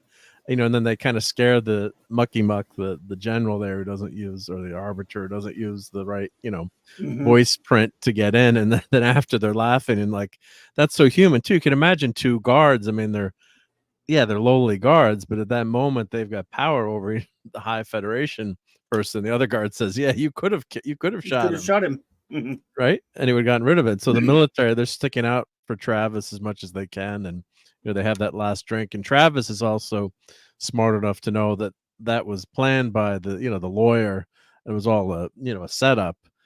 He knows that Silverland's got it out for him, and then the brilliance of it too. In the end, Blake ironically saves Travis from being killed. So what's the line he said? Remind me next time I see him to thank him before I kill him. before I kill him. Yeah, yeah. And there's I got just only a couple clips for this episode, but one I love this line. It's a quick one here. There aren't even any people down there. So it has at least one aspect of paradise. So you've got these asides where it's like boom, at least it's hey, I love hanging out with everyone, but certain people want to be alone. Avon. Yeah, certain aspects of paradise. And of course the line that you all were talking about, the genius for being led, which is so brilliant, and it makes you think. That's what's so nice, that you're thinking as you're watching this. It's not so much the special effects. Is it that Blake has a genius for leadership, or merely that you have a genius for being led? And it's just so well delivered too. And how come the slide is up now? How come no one mentioned Jenna's outfit in this one yet? Did anyone mention it? I missed it. I mean, because everyone looked good. The lawyer was smoking hot and in jet black. I just want to say, Putin's cat, be careful what you're doing there, okay? What do you do now? Don't insult Mars Monkey Max. It seems like everything's okay for right now, but Mars Monkey Max is asking what your deal is. Don't accuse people and ask people if they're drinking and stuff like that. Don't do that. Just so you know, Putin's cat, you don't get to tell other people how to interact with us. And Mars Monkey Max actually interacts with me, with Clubby and Mark while we're talking. And we know that because Mars Monkey Max is a friend of ours. So asking him if he's drunk and stuff like that is inappropriate. Stop doing that. Yeah, cut it. Just behave. Don't aggravate anybody. And watch what you say. So so that quote is just and you're thinking all the time about what's because this doesn't have the gazillion-dollar budget, but I'd rather watch 20 Blake Sevens than some of the junk that we've gotten past, present, and future. Not to just pick on CGI, but there's been a long list of movies that have a ton of money spent on them, or TV shows, and don't look good. And of course, Blake at the end when he comes back, even when he gets beaten back, he says this: Next time I want to think, I'll do it in my cabin. I should stick to action, Blake. That's what you're good at. Right. So, I mean, it's just just the give and take is. Just by showing that scene, Max got a hold of me in private. He's like, "Hey, Rock, when did Blake have time for a haircut?" And I just answered Max, and I just said, "Well, didn't you know that Orac has a Flowbee attachment?" Where is Max? He didn't write a review. I don't know. Maxie, are you out there, dude? Where's your review? Do you want me to go and check and see where he is? Anyways, do you guys know what a Flowbee is? Oh, I love the Flowbee. No. You want to explain it, Raquel? No, you go ahead. All right, yeah. So the Flowbee was the vacuum cleaner attachment that would cut your kid's hair or your hair. Yeah, so it was this great classic commercial, and of course, so you'd get like a Flowbee haircut. So the brilliance of it would, like a Ron Popeil thing, it would cut your hair and then suck it into the vacuum. So it was, but I think it was only could cut it at one length or whatever. So. But of course, I always got to tell the story. Like I went to cut my kid's hair like right before the holidays. Couldn't get him to the barber, and I didn't know there was no YouTube back then. I didn't know you put the guide on like the numbers, like level 5, level 12. So I'm trying to cut his hair, and he moved, and I totally butchered his hair. My wife wanted to kill me. I could have used a Flowbee. I was just making sure you were still going for Max, but continue. Just stop, Mark, dear Lord. And the last clip, the best line. I think this is probably one of the best. I think these were the 4 best lines tonight, but this line is but great. One more death will do it. Then you'd better be very careful. It would be ironic if it were yours. I was always wondering if that was him threatening him. Yeah. Yeah. Pretty much. Right? But yeah, that's what I thought too. Yeah. There's a give and take there. There's always the writing is so good. It's always on edge. You know, Yes. it's not like, not to compare this to Star Trek, but it's not like Spock is the number 2. These guys are just rebels with a cause out there, and then who Blake is taking charge, but why is Blake in charge? Default, he's the leader, but Avon, in my view, could equally be could be a leader with his strong. You never know what happened one day. Yeah. It could. That could happen. Angel. So anyway, So I do have a couple of quick short notes that I found. Let me put the wiki in. This is always a great website to check out, everyone, if you're a Blake 7 fan, with all the details on the episode. And let's see, they only had a quick few story notes. All right, this is the last episode which Gan is mentioned, which is I did like that throwback to Gan, and at least they dealt with him. That's the nature of, I guess this show is linear, but this is the only last time that Gan is mentioned by the crew. John, you mentioned this, I guess. Yeah, John Savinet, who plays Samor, later appeared as Arrogant in Orbit. Yep. oh yeah, Thana is the first female Federation officer smoking, seen apart from Serverland, and the last until, well, I won't say what the episode is. Avon's line, "Keep thinking, Blake. That's what you're good at," is an homage to Butch Cassidy and the Sundance Kid. Both Chris Boucher and Paul Darrow were huge fans of Westerns. This is the episode with the longest wait before the appearance of the Liberator crew. It's 6 minutes, 17 seconds before we first see the ship. The nearest incident is Countdown, which takes 6 minutes and 6 seconds before revealing the regulars. And this ratings for this episode were 7.5. Wait, what was that last one again? I missed the first part of it. Yeah. Oh, they said the longest wait before the appearance of the Liberator crew. So it's 6 minutes before the Liberator crew appears, because you start with the guards and the Yeah. And the closest, I guess, is Countdown was closest. Yeah, I've seen some Countdown other was ones like closest. Gambit and a couple other ones, but okay, go ahead. And of course, the other line that I didn't clip, but which was super funny, was with Avon saying, "Avon's gadget work seemed to lack a certain style. Avon's gadget worked. Seems to lack a certain style." So and I guess funny. they talk about that. I guess that's referenced later down the road, the deflector shield. But yeah, it's just there's so many great things in this episode. So I'd probably give it I'm going to take half a point off just because of the Zill weirdness. Although I did grow to appreciate Zill, but just the costume and I think it might have been better if the character wasn't as quirky. So I'm going to give it a 6.5. You, Carl, you had a 7, right?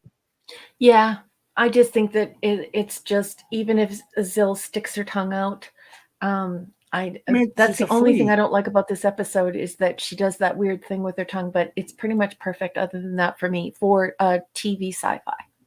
Yeah, and I thought she was maybe we were joking in the watch party, she's doing a Kermit imitation. Yeah, it's kind of a flea. I guess it always just seemed kind of was something weird that an animal would do, or a being like that would do. But yeah, okay, yeah. But so I did love this episode. Good stuff. Yep. I'm horse shacking. Look in the chat. I'm horse shacking. Look at the chat. What happened? Max is here. Yep, Max Redstone is here with his review. Okay. Yep. Oh, he's got an 11 parts. 11. This goes to 11. All right. You just could have made 10 louder, Max. Damn, dude. Damn. We should limit people to 7 since it's Blake's 7, but 7-11 was a score I always loved. So Ash pick. I don't know. It's not like we got 50 people like we usually on Saturday nights. So we're okay, I think. Here you don't get as many reviews for Blake's. I guess we'll allow Anonymous gamer. Nice. We won't put you in the agony booth yet. Mars Mookiebacks. Finally. GT Kirk. Ash pick. Well, that's why it took so long to type. My turn. Can you start the rest of his number one while I do my review? Yes, I can, boss. Go ahead. Okay. Let's see here. All right. For the second week in a row, we have entered my top 10. Last week, Pressure Point was the highest we've been so far, the highest rated episode we've done so far. Now, episode 6, season 6. Episode 6, season 2. Trial. Pressure Point was number 10 on my list. Trial is number 5 on my list.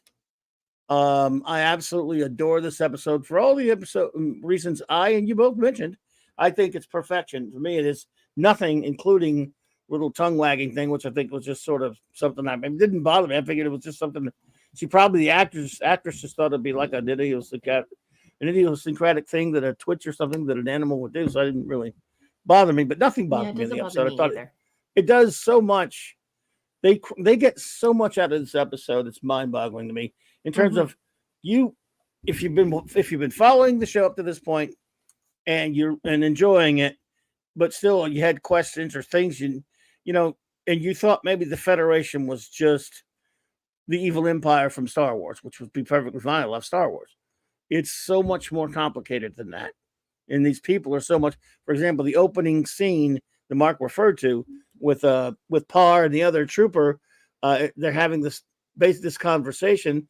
Basically, Parr keeps telling him to shut up. The kid keeps talking, and he's telling him, better shut up. He says at the beginning, better shut up. We won't be guarding a court martial. We'll be having one. And they talk and stuff, and just some of the dialogue between them alone tells you these aren't. I know I love Trek, but some people joke about red shirts, and no one thinks about red shirts getting killed, even though that's a lot of that's myth. But no one thinks about them because they never have any personality. They just get killed basically to tell the story, to move the plot along, and Kirk will feel bad about it. But other than that, you get nothing out of these characters. Well, Blake Seven on a number of occasions has had incidents or episodes, bits and episodes where bit characters who would come on for maybe less than a minute, 2 minutes, 3 minutes, 5 minutes, whatever. And because of just enough dialogue that is excellent, they'll be set up and then they'll get killed, or they won't be permanent in the episode. But if they get killed, for example, which happened in some episodes, you feel it, even though you barely got to know them for a couple of minutes, but it felt far more real because they felt like two actual people. And these are supposed to be just like, in Star Wars, two stormtroopers, they have their helmets on, they get shot, no one cares. So just laugh, whatever. These guys, they don't seem like monsters. They don't seem like automatons. They don't seem like, even though they're pretty hardcore soldiers, they just come off as people. And I think that's the amazing quality of the writing of this entire series, is they write everybody. I mean, even as horrible as Servalan is, she comes off as such a well-rounded, great fleshed out character. Travis, I think this is the coming out episode for Brian Croucher of really establishing himself as the character for the remainder of the time the character is going to be there. And that's important because you have the first couple. I don't mind as much as most people do with his first few appearances, but I can understand why it's such a shock to the system losing Stephen Greif the way we did. But I think he does a good job acclimating to the character, and this is the one that starts that, in my opinion. The stuff between Avon and Blake is brilliant. Everything, again, all the character stuff, getting used to losing one of the crew the way they do, it's just phenomenal. And again, all that intrigue, all that drama between the crew, all that stuff going on, and you still get this nifty science fiction concept thrown into the bargain about the planet. Dad Man, when the Dad Man's clan, welcome. Hey, Dad Man. That is why I just love this episode so much. It delivers on so many levels, more than you could usually ever expect any show to go in 50 minutes. So it's remarkable, and that's why it's my number 5. And of course, it gets the rating of 7++.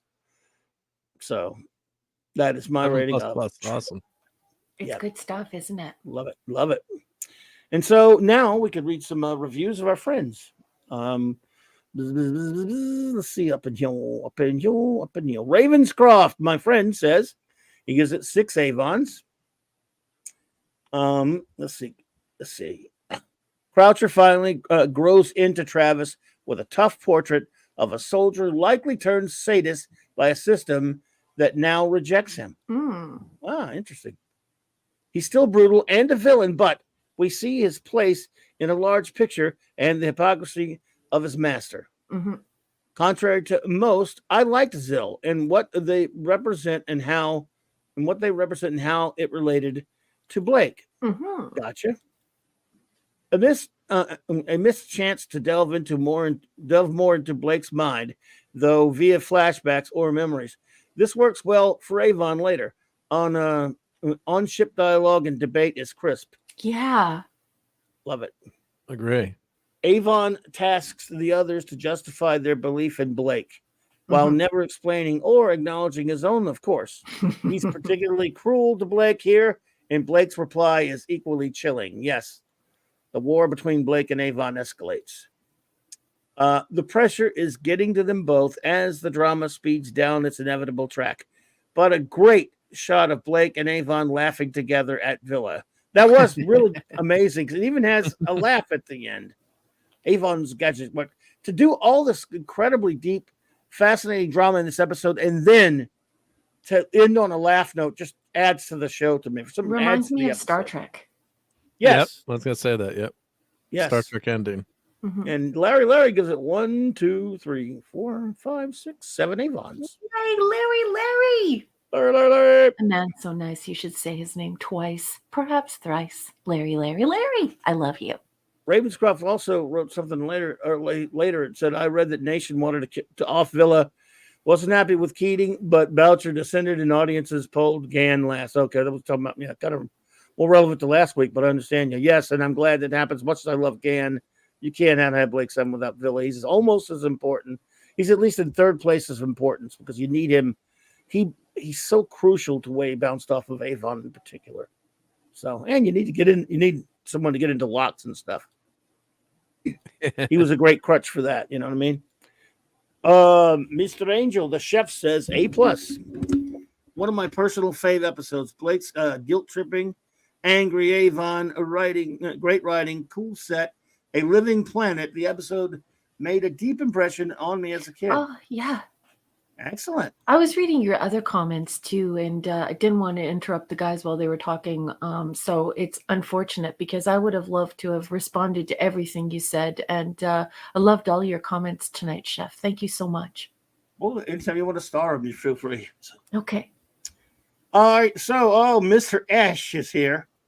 We miss Ash, by the way. So Max will have to take his place. Maximum Redstone gives it an A+ with distinction. 6.5 out of 7.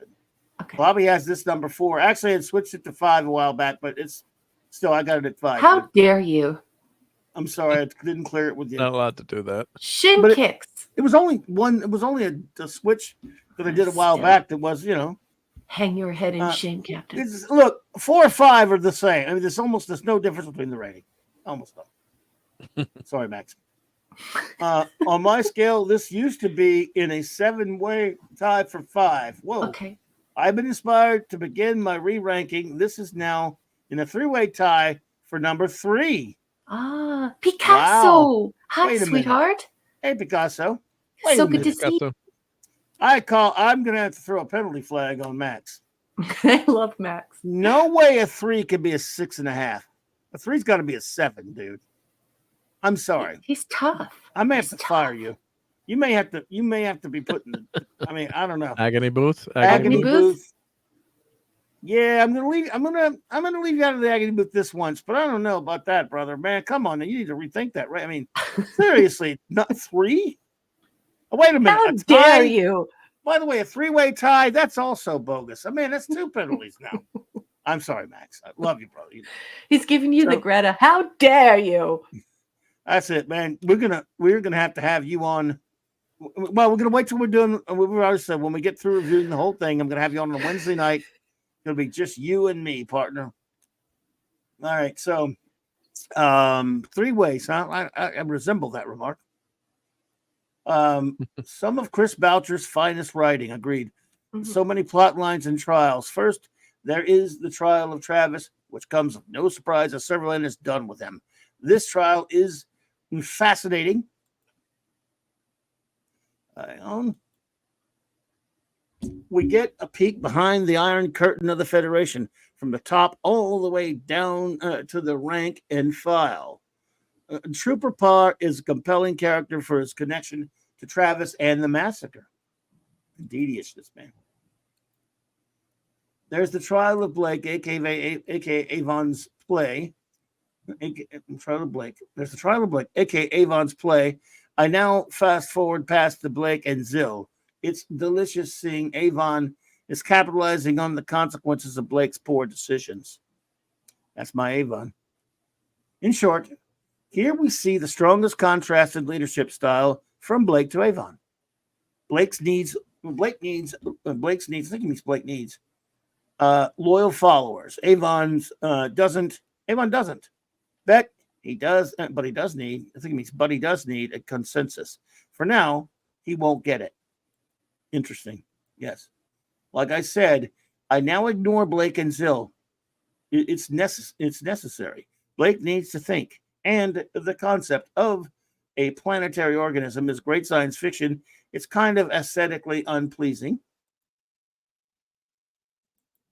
The Servalan-Thania dynamic is also not the strongest, but is also necessary. It shows Servalan's need to exert control on every level.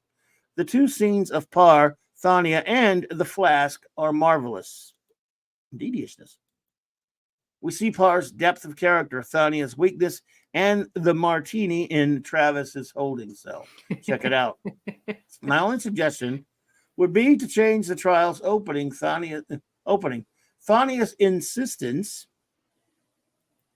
on reading over 1,400 death certificates is thin. In my opinion, that screen time would have better been used. Would have better been used. Having the prosecutor argue why in an evil empire Travis is a bad seed that deserves to be punished. I think, Sid, there's something there that always struck me. The fact that... Go ahead. No, I'm going to wait for you. The fact that as rotten and as horrific and garbage as the Federation is, that they would still care enough that one of their officers slaughters 1,400 people when they constantly slaughter and murder people, tells me that there's a lot of politics that go on to where they're trying to control so much. You can only control so much through military and through drugged food and all this other stuff that even they have problems, living down a massacre of that proportion. Apparently there must, even an earlier episode, like I said, was mentioned by even Federation people in the Federation are horrified by such things, which I think adds nuance and gray to the whole situation. But and that could kind of tie to the Night Stalker episode tonight in terms of the ending of Night Stalker. It's kind of what. Yeah. Can I just interrupt to say Please. Good night, Ravenscroft? Thank you so much for joining us. Thank you for your awesome reviews. Thank you for supporting Clobby's channel and for being such a great friend to one and all. Good night, Ravenscroft. And I just want to say that for me, Max, this is okay, because actually one of the judges addresses it. He openly says to Travis, look, despite your service and despite our struggles here, even we have our limits, and you've gone too far here. You've killed 1,500 people or whatever it is. And we can't walk away from it. This time it's too big. And so for me, I guess I can excuse that because, like Clobby was saying, when you're talking about control and you have your boot on the neck of mankind, so to speak, I think that sometimes you can go too far and you can make martyrs. And so I think, and even at this level, with this level of corruption, they have to prosecute Travis. I don't think they have a choice. And I think that's why they give the judge the lines that they do, that even they have to be accountable at one point. Otherwise, it will just be chaos. Does that make sense? But I was wondering if Serverland this is all just for show, and Serverland wants him killed. You think the judge actually decided to do that based on the evidence, because of the lawyers showing all wanting to have the 1,000 people read into evidence? So that's what I wasn't sure about this episode, whether What? It was always in the bag, and Travis was just being killed as a political pawn by Serverland. Oh, just he to was be back at him. He was scapegoat. Yeah. But the judge come up to this decision of execution on his own, or did Serverland tell him? Because that might be contradicted by the beginning of the episode where the lawyer asked to read everything, and then the other advisors say, "Oh, but by reading this, they're going to see how horrible the crime is, and they'll be forced to execute him." So I guess I'm answering my own question there. Sure, Serverland told her to do that. Yeah, told her to do that to make it so Travis. She wanted to make sure. Oh yeah. No, well, but the judge is acting on his own free will, though. I also think that you have to account, and I'll just sort of speak here as an editor and an author. You also have to account for the fact that Chris and Terry are both incredibly talented authors who think about holes in their story, and they think about the way that their story is going to be produced, and so they have a lot to consider.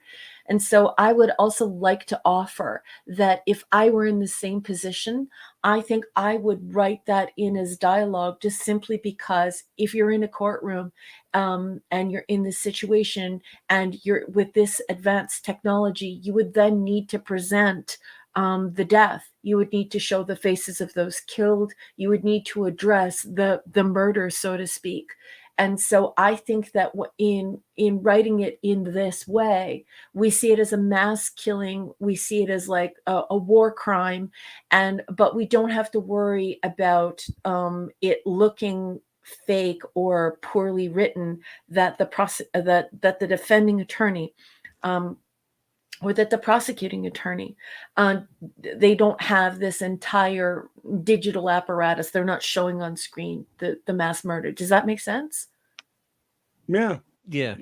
Like that's what I'm seeing when I'm seeing an author or an editor put this show together.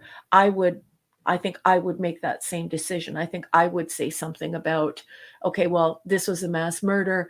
We should have the names read to show the seriousness of it, because in the absence of that, so let's say you take away that line. Now I want you to both think like an author. How would you depict the mass murder and the seriousness of it in a trial?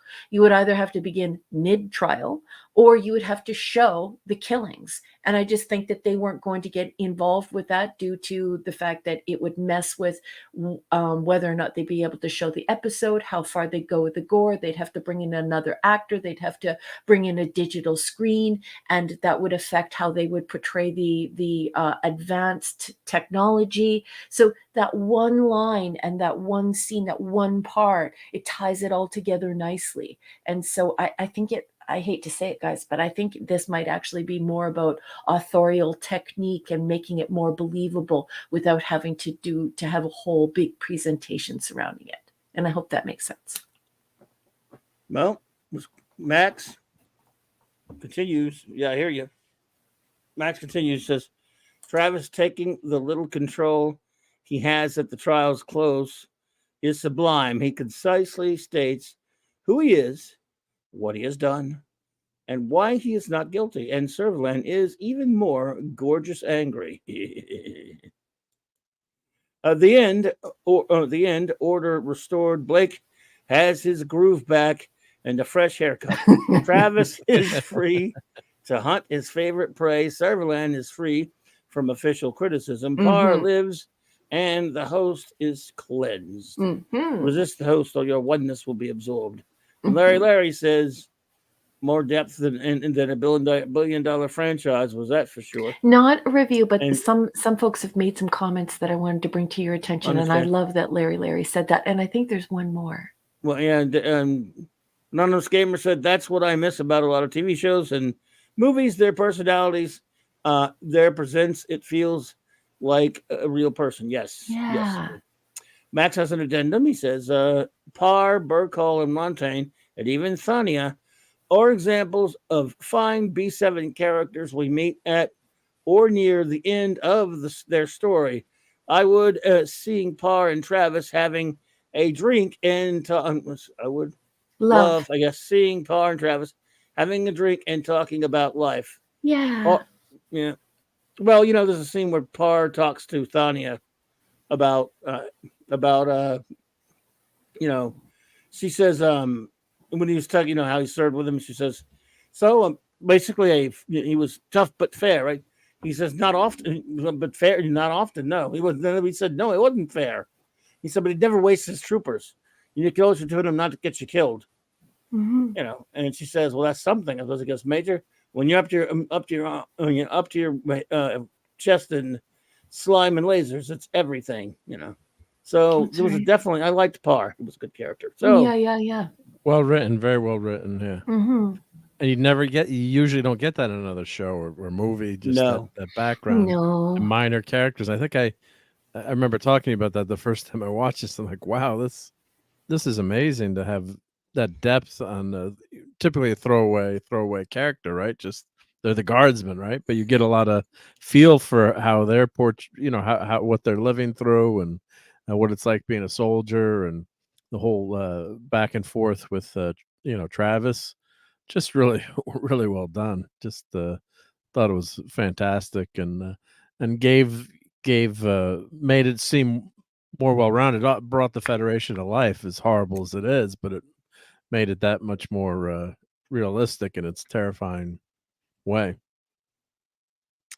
Yepper. So there we go. Another episode. What is I'm showing next on my schedule, of course, would be the episode 7 of season 2 is Killer next week. Oh boy. Oh Wow. no, Larry. I'm What? so sorry, sweetheart. What happened? He was typing out his review live and went Oh. to I can't go remember what and he said. yeah. My chat so long. YouTube ejected it. Now I can't remember. Well, if you want to look, if you want us to wait a second, Larry. Yeah. We'll wait for you. No, dude, it's fine. Or if you want to send it to me or number one, either one on the DM, would be happy to read it for you. I guess he's You saying he gotta be- forgot what he wrote now. I always write in like Word or Notepad or something. Sorry, just because I don't trust the YouTube chat. Oh, okay. Sorry, Larry. Yeah. Sorry, Larry. Dang it. Dang it, indeed. Yeah, we'd love to get everybody's reviews and stuff. Mhm. So, all right, number one. Let's see. So we're about ready to move on. I got to go take some medis, so if you guys could take the con real quick. Okay. Okay, boss, we'll wait for you. Be right back. We'll wait Just, for it, yeah, and then we'll get into talk amongst yourselves. We'll get into Night Stalker. Well, here I can show. I got permission from JT Kirk to show this. We'll show it for. Claudia Yeah, you gets back sent too, this but- to me. I love it. Yeah. So I guess if you you see someone pulled over by the side of the road, you'll know it's JT Kirk. So he's got a Kirok Water Wonderland. So Right? you can search for Kirok in the state of Michigan. You'll find JT Kirk. Yeah. So I love that this is his vanity plate, and I think it's so cool because he is Kirok. We've got Kirok traveling at warp 10 down the interstate. Yeah. Quick. I can send some cruisers, Klingon cruisers, to pull him over. It's so cool. I mean, this is so cool, and I'm so happy for him. You must get a lot of honks. I hope you have a graduated Starfleet Academy bumper sticker too, or some other stuff on your car. I don't know if you put bumper stickers on your car, but yeah, yeah. Starfleet Academy, 1978. Oh, Max sent me something. Let me check here. Let's see. Max sent a photo. Let's see. All right, let me put this one in too. Yep. Hold Well on, done, just Max. wait 1 second. Got to see this, Mark. Oh, I was away from the stream right. Yep. You were doing warp 8 and warp 7, so yeah. If you're just listening in as a radio program, JT Kirk just put in the chat, sir, you were doing warp 8 in a warp 7 zone. Right. Let me save this and so I can add it to the chat. Yep.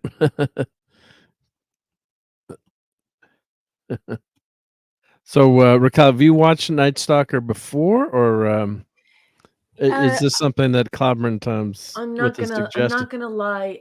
It was vaguely familiar to me. Yeah, vaguely familiar. Yeah. So sort of Cool. familiar. Yep, yep. Yep.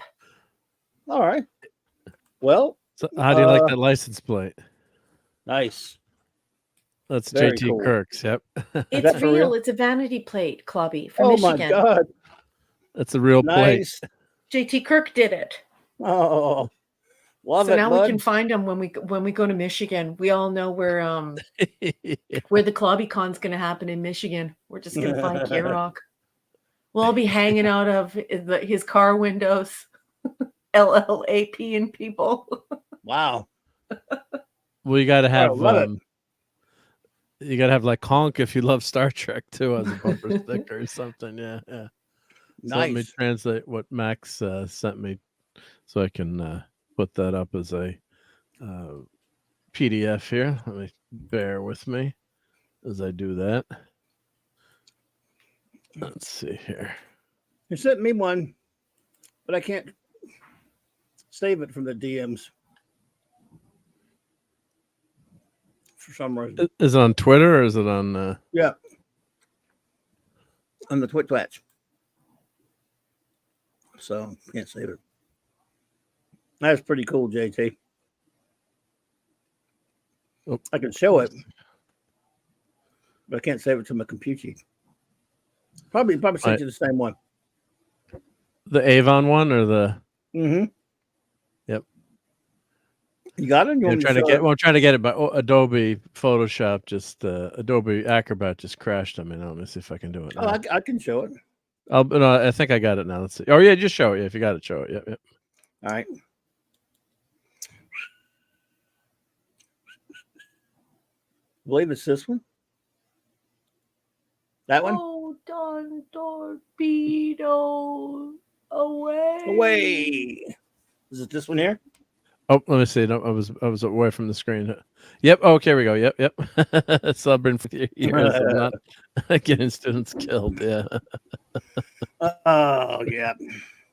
43 and more than that, really. Too soon. Too soon. Poor Blake, right? Yeah.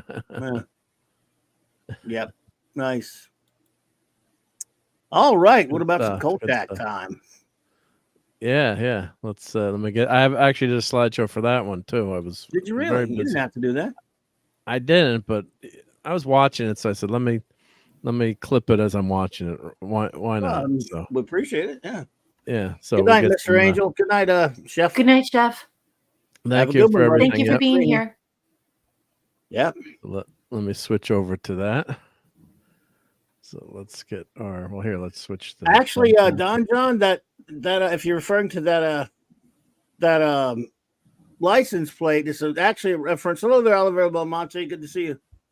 JT's license plate is a reference to an episode of Star Trek original series episode called "The Paradise Syndrome," where he loses his memory and he thinks he's like basically sort of this Indian tribe, and he calls himself Kirok. I am Kirok. Just let you know. And he gets married. He's got an incredibly cute wife. Yeah, money. It wasn't a bad, what Don says. It's not a bad guess if you don't know the episode. He said reference to the Kirk and Spock, but it's actually not in this case. But he just didn't know that. Cool. What's more than that? The more you know. Mm-hmm. You actually did a slidey? Yeah, I did a slide. Yep, yep. Let's see if it's coming up here. Okay, yep. Oh, Michael left you a gift. Thank you, Michael. He says, "Well, never." Thank you so much, Michael. I appreciate that. But he says, "We'll never forget watching the original Night Stalker film. My father firmly said no, so my brother and I secretly repaired a black and white tube TV, stored in our closet, and watched it in secret." Wow. I watched this movie. This movie, you couldn't. You saying this movie was? It was pretty scary back then, and I might have. I know I watched it with my dad. I was pretty young. I don't know if we're the same age or we got to be close to the same age, Michael. But I did watch it with my family. It's just like I was pretty scared at the time. It was kind of scary, but wasn't just that might have been the series I'm thinking of. I did watch the movie later, but I did watch the movie at some point. But the series is scarier than the movie. Yep. Because it's more spooky. Is it? Episodes. Okay. spooky, not like it'll scare you or anything. It'll be spookier. Yeah, Movie's and then not that spooky. in 1972, I wouldn't be watching The Night Stalker. No, it's pretty spooky from back then. So, but but it is vaguely familiar. So I do like that you said that, we'll revisit this series because I have, I think that I may have watched this on reruns, or I watched it at the time, or when was the series again? Well, in 72 was the movie. Then there was a second movie around close to the same time called Night Strangler. Then the series started about a year or two later, something like that. Hey, Canadian Spidey. Hey, Canadian Spidey. Nice to see you. Good to see you, buddy. Canadian Spider-Man. So next week we'll do the Strangler, and then we're going to start the series. If you want to. Yeah, I'm excited about it. It works for me. Oh, cool. Because it's gothic horror, right? And I like gothic horror. Gothic horror. You could call it that. Would you call it that? You watched it, now was that something you would call it? In the genre, yeah. Definitely, I would definitely call it. I would definitely call it gothic horror. I mean, I think at one time maybe somebody might call it horror, but I think it's more gothic horror. Gothic horror. It's a specific style where you're building atmosphere, and there's this sense that there is evil around, that there's darkness all around, but there's no slash. There's no like gratuitous violence. There's no gore, because it's all happening in your imagination, like Bram Stoker's Dracula. When you read that book, that's not a slash and gash and gore, and that's not what it's about. It's scary throughout the whole thing, but what's happening is what you're imagining beyond what you're being told, which is far more frightening than any type of gore that would happen. The same with just that it's in that genre, I would say, and I really like that genre. I like the genre of the werewolf and the Dracula and the classic bad guys, right? I do, but I don't like slasher. I don't like gore. I don't like gratuitous violence. Well, this was produced by Dan Curtis of Dark Shadows fame, and it was adapted from an unpublished book by Jeff Rice and adapted for television by Richard Matheson, who was a name of note, who's written for Star Trek, and of course, a well-known books or a novelist, and it's Darren McGavin is just terrific, and he gets better and better as the shows go on, and the movies and the series and stuff. This, of course, being his first time to play Kolchak. You have a lot of actors, known actors in here, including Larry Linville's in this. Yes, Frank Byrne. As a surgeon or a doctor, Mick Burns, he was, and you had Claude Akins and Simon Oakland, of course, is in it, and he's the only regular that stays. From this, he's in the other movie, and of course the TV series, the Simon Oakland, Vincenzo as boss. And this, of course, takes place in Las Vegas, where they're starting having these murders of these women who's losing a lot of blood. They're losing a lot of blood, of course, and eventually, Kolchak and others start to put together. He is, by the way, not a believer at this point. He doesn't believe in vampires. Nobody believes in vampires. That's crazy. Except his girlfriend, Carol Lindley. She does. God, I used to love her. She was cutie patootie. Yeah, we loved her. It's a good cast. It's a good cast. It's what's good about the fact that it's a TV movie and horror back then is you have to build up suspense. You can't be even for movies of the time that could be bloody or gory or anything like that. You can't do that on. It's an old. I know there was a TV show on Nickelodeon called "You Can't Do That on Television." Remember that? Good night, Grogu. Good night, Grogu. From my old hometown. I didn't know you were here, Grogu. Sorry about that. I didn't even see him pop in. Good to see you, Grogu. So, well, that's why I definitely would say that this would be gothic horror. You have the presence of Dracula, and then of course the very definition of gothic horror would be this constant sense of this darkness, this fear, this impending fear, but the result of it is never, like slashery, gory kind of thing, right? Yeah. So that there's definitely some detective story in this as well, right?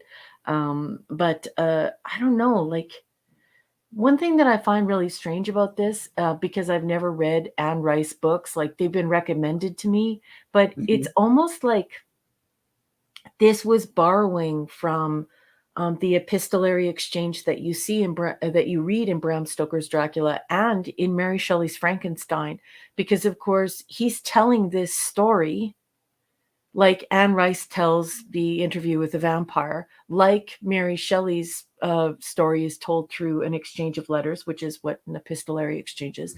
And then same for Bram Stoker's Dracula. You have these people exchanging letters or telling the story or setting the stage. And then there's this supernatural creature at the end of it, right? So yeah, I would definitely, yeah. Anyway, so I'm just discussing the genre because there's some comments in the chat where it's like, no, this isn't gothic horror, but it most certainly is. But I don't think it's limited to gothic horror. I think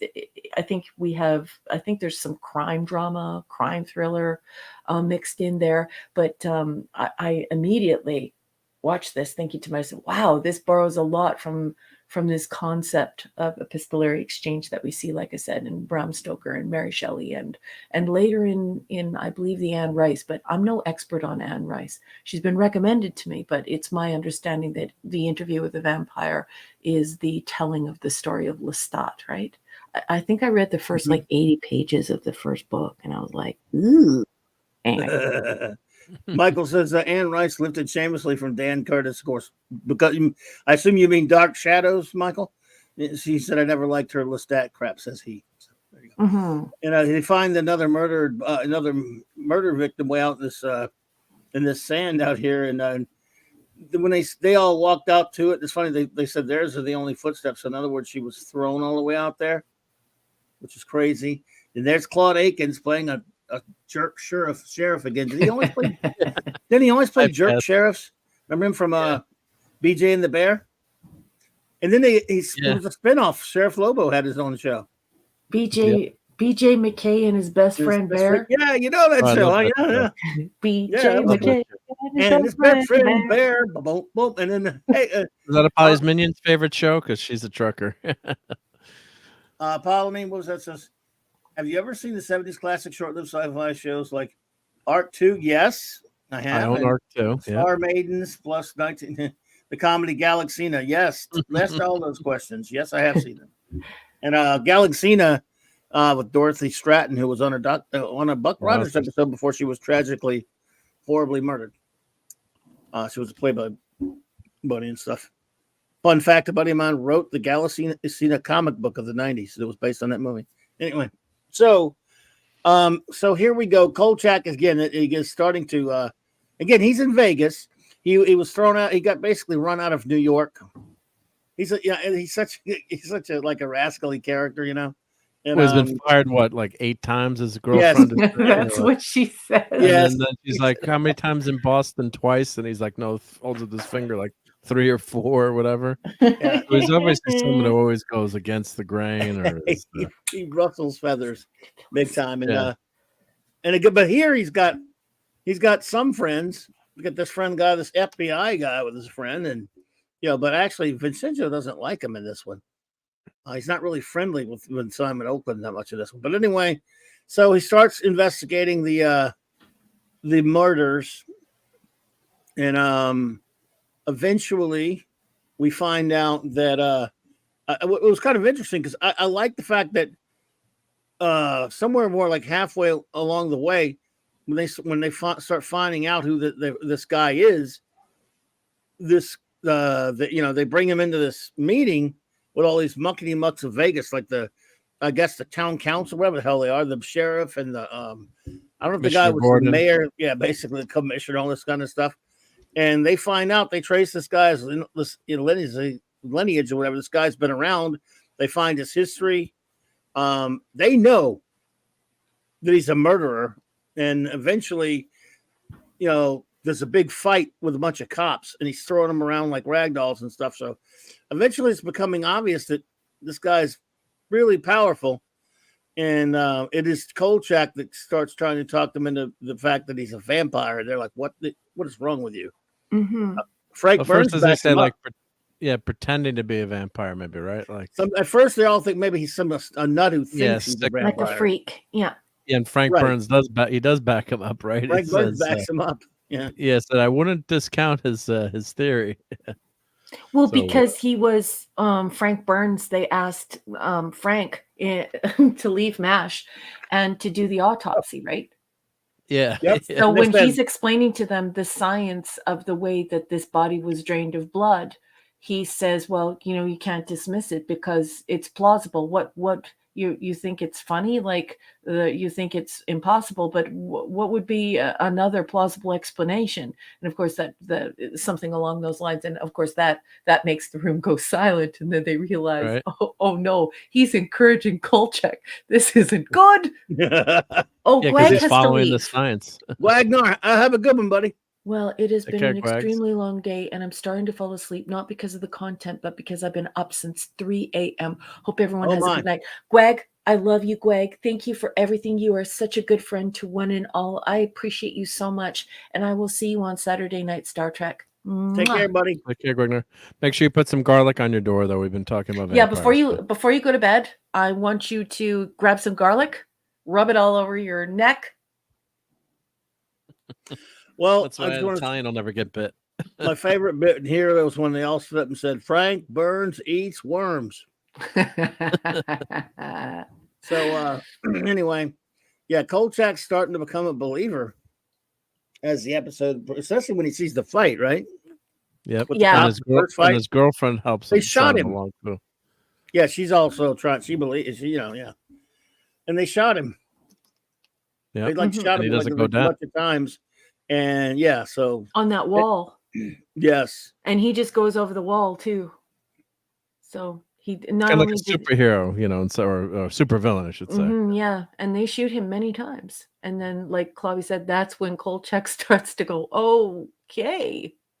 But then the gorgeous girlfriend or wife steps in and is like, I think you have some stuff to read. Yep. He starts to believe. Night, Mars Monkey Max. Thank you for joining us. Thank you for supporting Clobby's show. I enjoy your company immensely. Have a wonderful evening, Mars Monkey. Good night, MMM. Yeah, and I think then the Kolchak is so smart in this too. And he turns, he's like, well, if I was there with they're interviewing him like you were there. It's like, well, unless your cops are all idiots, they also saw that too. That we shot the guy point blank and he didn't go down. And the other thing that's interesting too, this is great old school journalism. I mean, you wonder, if it's like that, but they let Kolchak into all these meetings, and he's a member of the press, and they kind of tolerate him. They don't like him, but they also don't kick him out, or they don't hide things from him. He's always there with his tape recorder going, his old fashioned film camera going, and he's just such a good character that never gives up. So yeah, he doesn't believe, but gradually the only explanation is that this guy really is a vampire. Well, he's a throwback to investigative journalism too, though. And then that's back when we actually had investigative journalism, and investigative journalism doesn't exist anymore. So the thing is Kolchak, the character here, is really reflecting what was going on at the time and the image of the investigative reporter. And you think of Watergate and oh yeah, I was just gonna say, yeah, Watergate was this year, right? Or Watergate was the last few years. Yeah, a couple years. Nixon resigned in '74. Yeah, so it was the job. Good evening, Claude Salling. It was the job of the investigative journalist not only to take in tips, because back then people trusted the press. So if they knew that an investigative journalist was on a case, they acted almost like a private investigator. People would phone the journalist and say to the journalist, I mean, I even back when I was in broadcasting, I remember this being a part of what we used to do. Of course, because the people who I worked with were older than me, but people would call in to the station and say to certain people who worked in murders and stuff like that, I have a tip. I have a guy who wants to talk to you about this, and this crime that he did and who he thinks did it because he didn't do it and things like that. So I think that if a modern person watched this, they would be like, why is this Kolchak guy here? Why is the press here? And it was the job of an investigative journalist not only to be forthcoming with the police about the information they received, but also to follow the rules and guidelines that they would learn in university and in college, where you would not endanger the investigation by running to the press and putting it out on the internet. Of course, there was no internet to put it out there on. So I like that you brought it up, Mark, because it's important that people realize that this is the way the mechanism used to work, although it's highly inflated because it's Hollywood. But it's important to remember that there used to be investigative journalism and real reporting. It's marvelous. We get a little bit of it these days, but not nearly as much. Yeah, No, unfortunately, you're not right. anyway. Yeah. Now what's happening It's mostly opinion too is much. yes, Yeah. it's all op-ed, even when it should be just straight reporting. Remember when mostly 60 op-ed. Minutes used to investigate stuff and Mhm. hidden cameras and Yep. when they put stuff on certain trucks and blew it up or two, or Mhm. yeah, not to get into all that, but yeah, remember back in the day, yeah, Mhm. highly Oh, respect, yeah. and even and the New York City area, we had famous investigative reporter like a John Stossel type, or or so and so. Hey, they've been putting instead of fixing old ladies' driveways, they've been pouring oil on it. Let's go talk to Joe Schmo here and wreck him and ruin his business because he's been ripping off little old ladies. Mhm. That harkens back to a different era where once in a while you get that, but not nearly as much as we should have. I And worked part of court. it is I the worked internet. court Yeah. a few times, and one time when I worked court, it was actually an extraordinarily violent serial rapist, and I could definitely tell you, being the only woman in the courtroom that day, um, reporting for my station, it definitely, yeah. Reporting used to be a very different world than it is today. Now it's like they have these news wires, and they've whittled the pay down to the point where it's very difficult to work in the media, and the pay is so low that they're drawing these students out, or people who aren't even students of broadcasting. They get involved, and they get involved with the press, and they're getting most of their information from these news wires, and they're just regurgitating what they're getting off of these news wires. They're not out. Well, there are some exceptions, but they aren't out in the field gathering stories. They're getting most of their stories from social media, and Yep. and this is why people don't realize, but this is why media always sounds the same. It's because once it gets put out on the newswire, do you want to have an older person who is a professional broadcaster who demands a living wage, or do you just want somebody who's super young, possibly working for just above minimum wage, who can gather up the meaningful stuff that's on the newswire and present it to the public, whether on social media or elsewhere? So it's really about money at this point. But anyway, we're digressing, but I just think it's cool, as a reporter, as a former broadcaster and communications person, that you all care about investigative journalism, and I love you all very much. Gee. Anonymous Gamer, good night, and Picasso, good night. Good night. Good night. Good night. Got laid early, as Yogi would say. Mm-hmm. So let's see. All right. Where were we? Where were we? I guess- Kolchak is it? He's in this. He's with the DA's office, and Yeah. the press is being told what they can say and what they can't say. And Kolchak is now starting to think, because of Frank Burns said that it's plausible, that maybe he should open his mind and accept that it could be plausible that it is Dracula. Yeah, he Yeah, made a his crack editor about that. wasn't.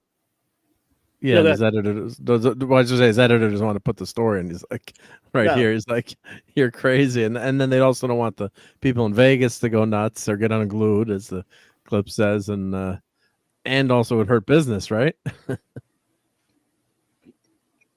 It would hurt business if this news got out. If this news got out, there's a vampire in Vegas, and of course it's totally crazy. You know, we love horror and science fiction, and but this is so grounded. Yeah, look who's in it. Cyrano Jones. Yeah. Yeah. There's another Star Trek cameo as well coming up. You got Cyrano Jones, and later you have Samuel T. Cogley, attorney at law. Uncle Beacom says, "Too bad you didn't have the guy that did Piglet. He could have been, what's Too bad. He'll be on the show, maybe. Yeah. In college, originally, I was going for a BS in broadcast journalism, but even in the 80s, news was changing. Yes. Yep.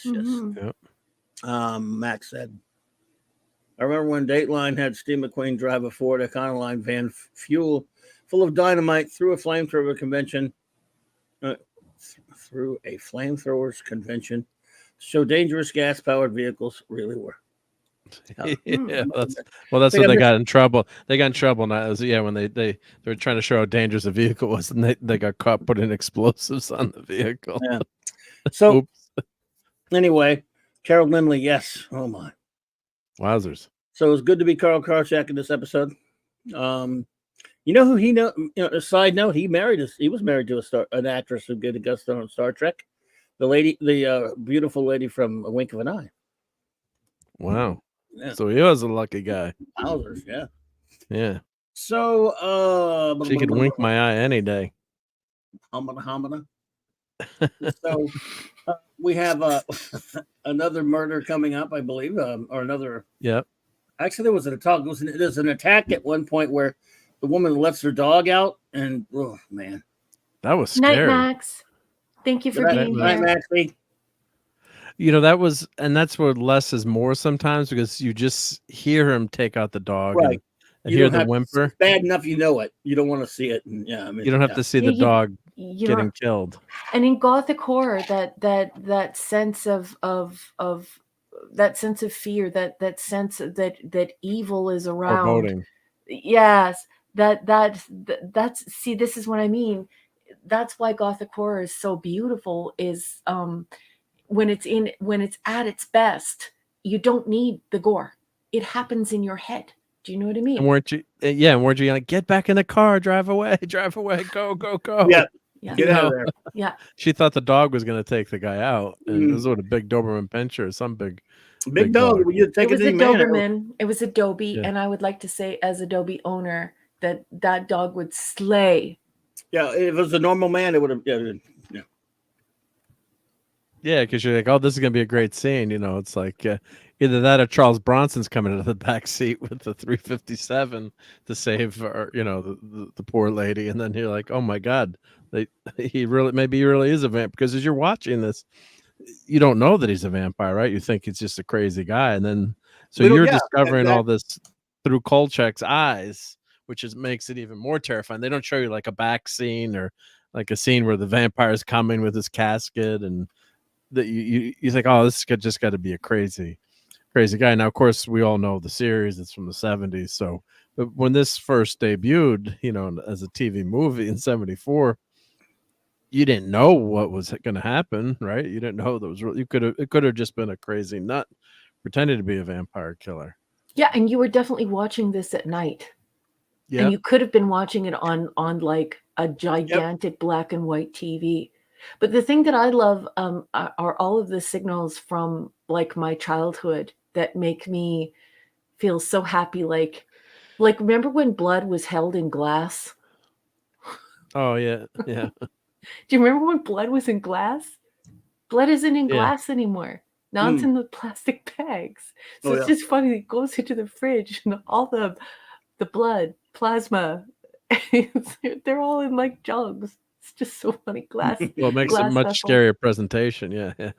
It's just so funny, like how much our society has changed, right? Yeah. So this guy is a vampire. He's not Dracula or anything, but he's definitely.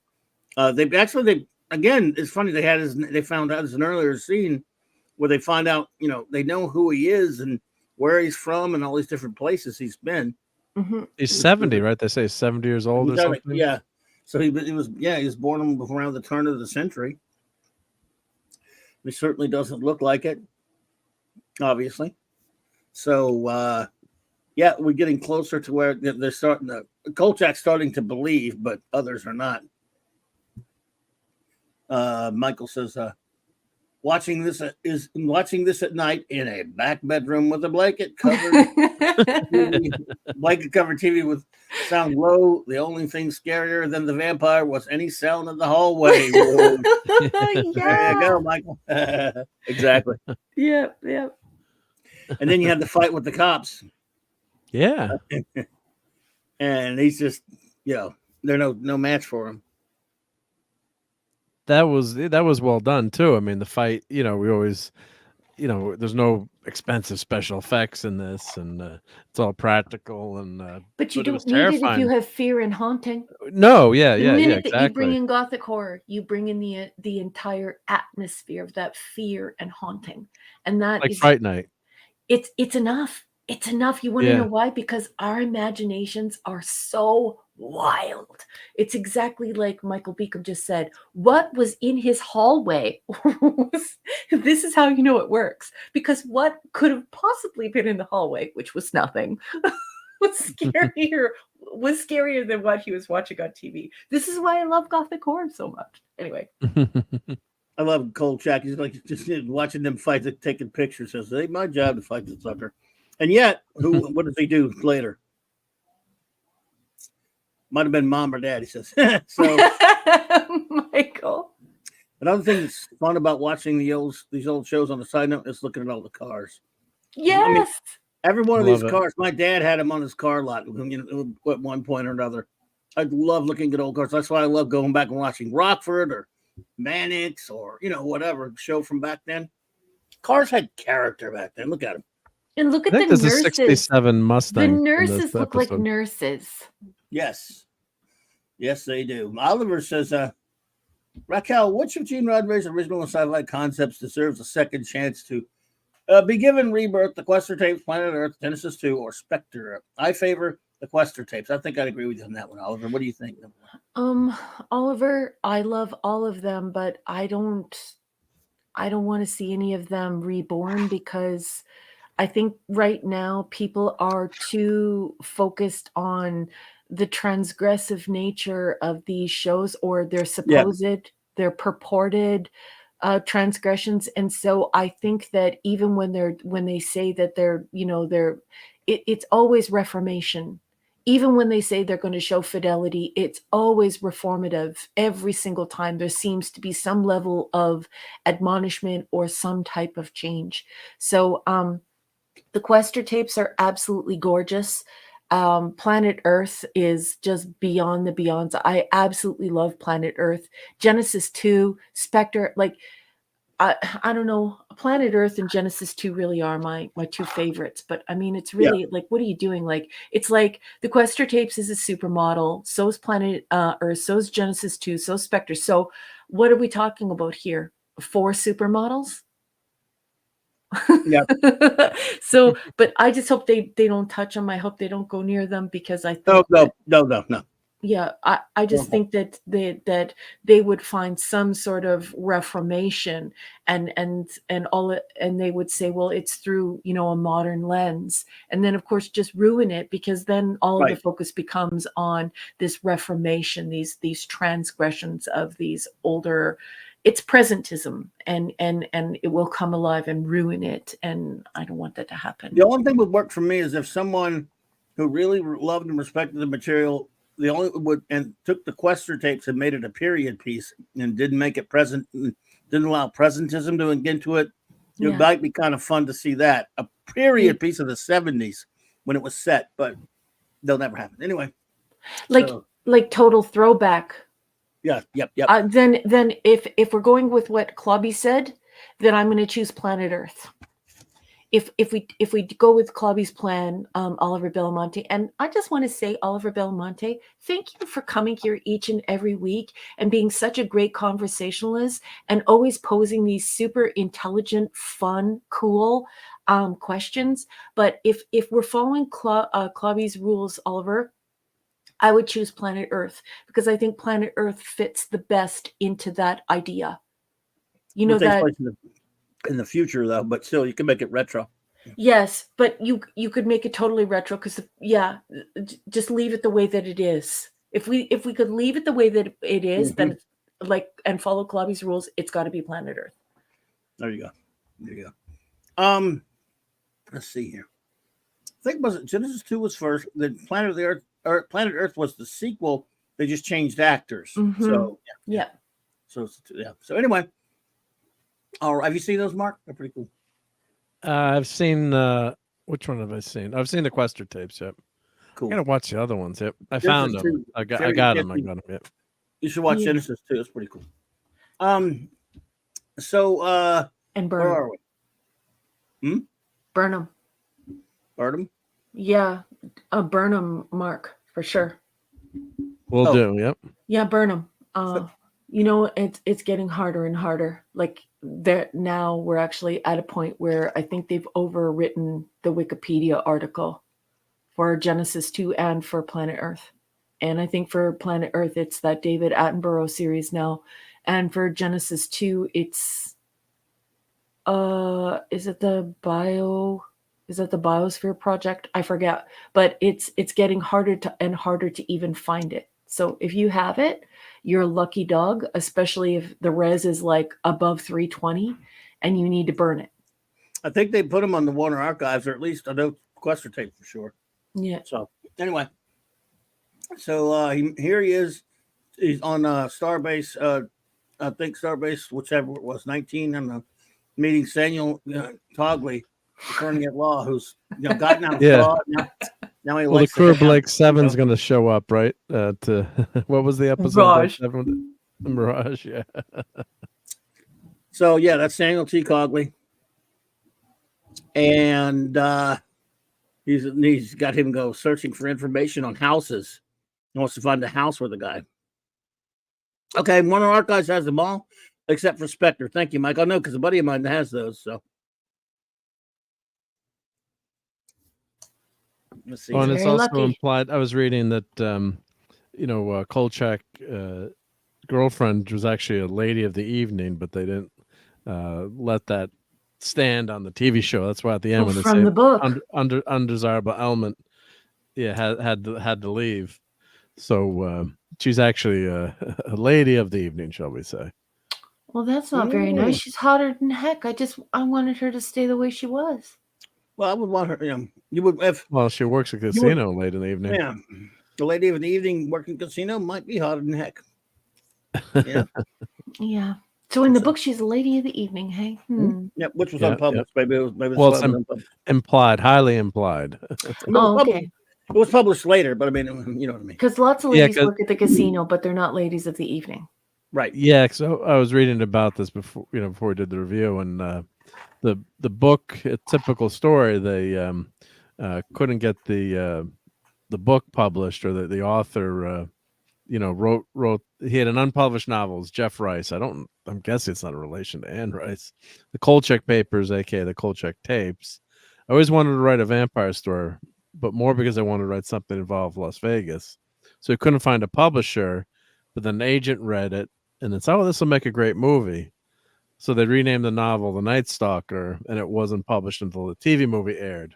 Yeah. And was delayed because then they wanted another novel with a sequel, The Night Strangler, which Rice wrote based on a screenplay by Richard Matheson. Yeah, so, Clobby was explaining this to us last week, and when he brought that up, I was like totally floored.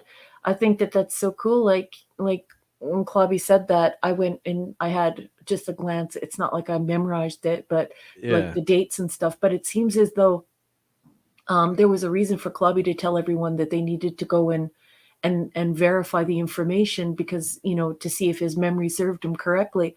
Because really does appear to be what Clobby presented to us last week, and that is this idea that basically these two things were coming out like the book. He wanted the book, he wanted to launch the book, but when somebody comes along and tells you, look, I'm not going to help you with your book, but I'll turn this into a TV movie, of course you're going to go for it, right? So then the book came out after. So when Clobby explained it to us, he explained it to us last week, he explained it correctly. This was a book, but nobody was reading it because they wanted to make it a film first, right? And make it an IP before they could even publish the book, which is really sad, isn't it? Yeah, at least the guy was happy to get the book picked up as a movie, but then they held off on it. Yeah. But and then this movie got, it's TV. Of course, that was a big deal back then, have a TV movie. But they said it had a 33.2 rating and a 48 share, so it was the most successful TV movie or film at that time. So and you got big numbers back then, TV with three main networks. So pretty amazing. So yeah, it was released in it says released in 1972. Yep. So yeah, it's just a great period piece. Yeah, like Clobberin Time said, yeah, he'd love seeing all these old cars and locations and Kolchak's hat. And is he driving a Ford Cougar? Is it a Ford Cougar? I don't think that's that looks like a. Oh man, or was it a Camaro? I need a better look at it. I don't think it's a Camaro. I think that's I thought that it was a looks Ford to product. me like a Dodge Dart, or not a Dodge Dart. I mean, it looks like I need to see it again. I don't think it's a GM car. I don't think it's a GM product. That was a Ford Cougar, but I couldn't. He drives a Mustang later, doesn't he? Yeah, but that looks like a Charger or something. I can't tell. Mercury Cougar.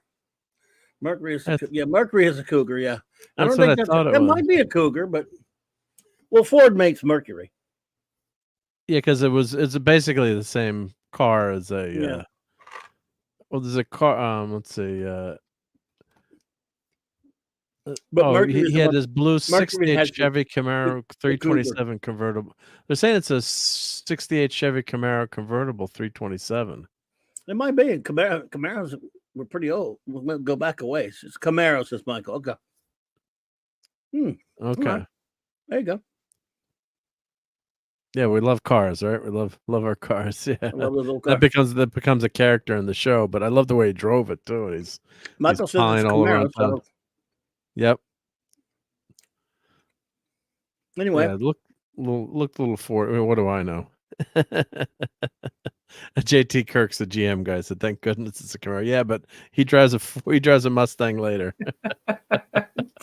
Kirk. Thank goodness it's a Camaro with a Kirok license plate. He's driving Kolchak with a Kirok license plate. Yeah. Get out of here. Okay, Clobby, please. I told the Camaro once, a Z28, 1980 model in 1980. Good. Sorry, say again. Serious? Ouch. I don't know how I'm alive from that one. I had somebody pull up in front of me when I was doing about 50 and smash a Rooski. Ooh, like and you're miles street, per hour, not kilometers per hour. So you were hauling butt. Well, I was going through a light, but I had the right of way.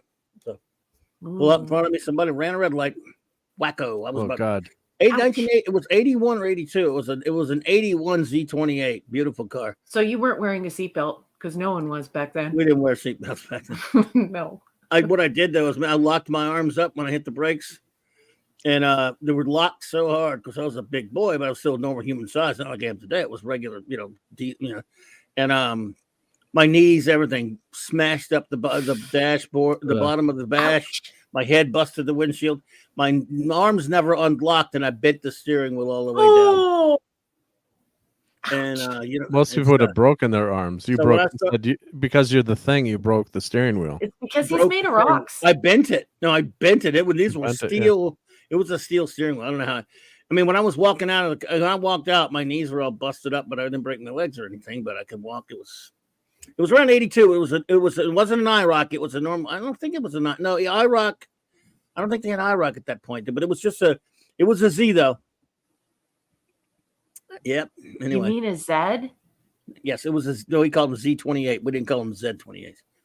We still say Z here. I know. You got punched if you said it was a Z28. Z. I'll say it's a Z28. How about that? Get you, Thanks, get you baby. punched. Not an IROC Z, JT. So I love how Kolchak's finally, trying to, hey, look, they shot him 20 times, and he, this guy's something, and he showed them. They listened to him, actually, which is rare for him, and he made him get crosses and all that other kind of stuff. But remember how they were saying, that's murder. They were trying to say that's murder. Well, shooting him was attempted murder. If you want to go by that route, what are you supposed to do? He still has rights. I mean, they were still treating it like it was, which was interesting, by the way. They still weren't sure they were fighting a monster. Oh, this is a vampire. Yeah. Plus, they want to bring him for trial, right? It's going to look better for the cops if politically, if they can get this guy on trial and have a big show trial, not show trial, but an actual trial. So. Is a vampire. What are you, nuts? What are you, crazy? What are you smoking? There you go. Convertible. Yeah, Camaro. This is a better look at the car. I love that car. God, I love it. Yeah, beautiful. And I just put in, there's something fantastic on the interwebs called the Internet Movie Car Database. So Get out of here. Oh yeah, Are you serious? That's so cool. Sure. Put the link in the chat. That's cool. Yeah, I just put that's the link of at 1242. So that shows you every vehicle that's in the car. So of course it is a '68 Chevrolet Camaro, which every vehicle in this particular okay, but I like that. You can look at any TV show, huh? Any TV show, any movie, and they've got all the vehicles. Yep, yeah, '68 Chevy Camaro. My goodness. Yeah, yeah. I was thinking like you. I almost thought it wasn't a Chevy. I almost it looked a little bit like the Cougar to me. My dad had that car.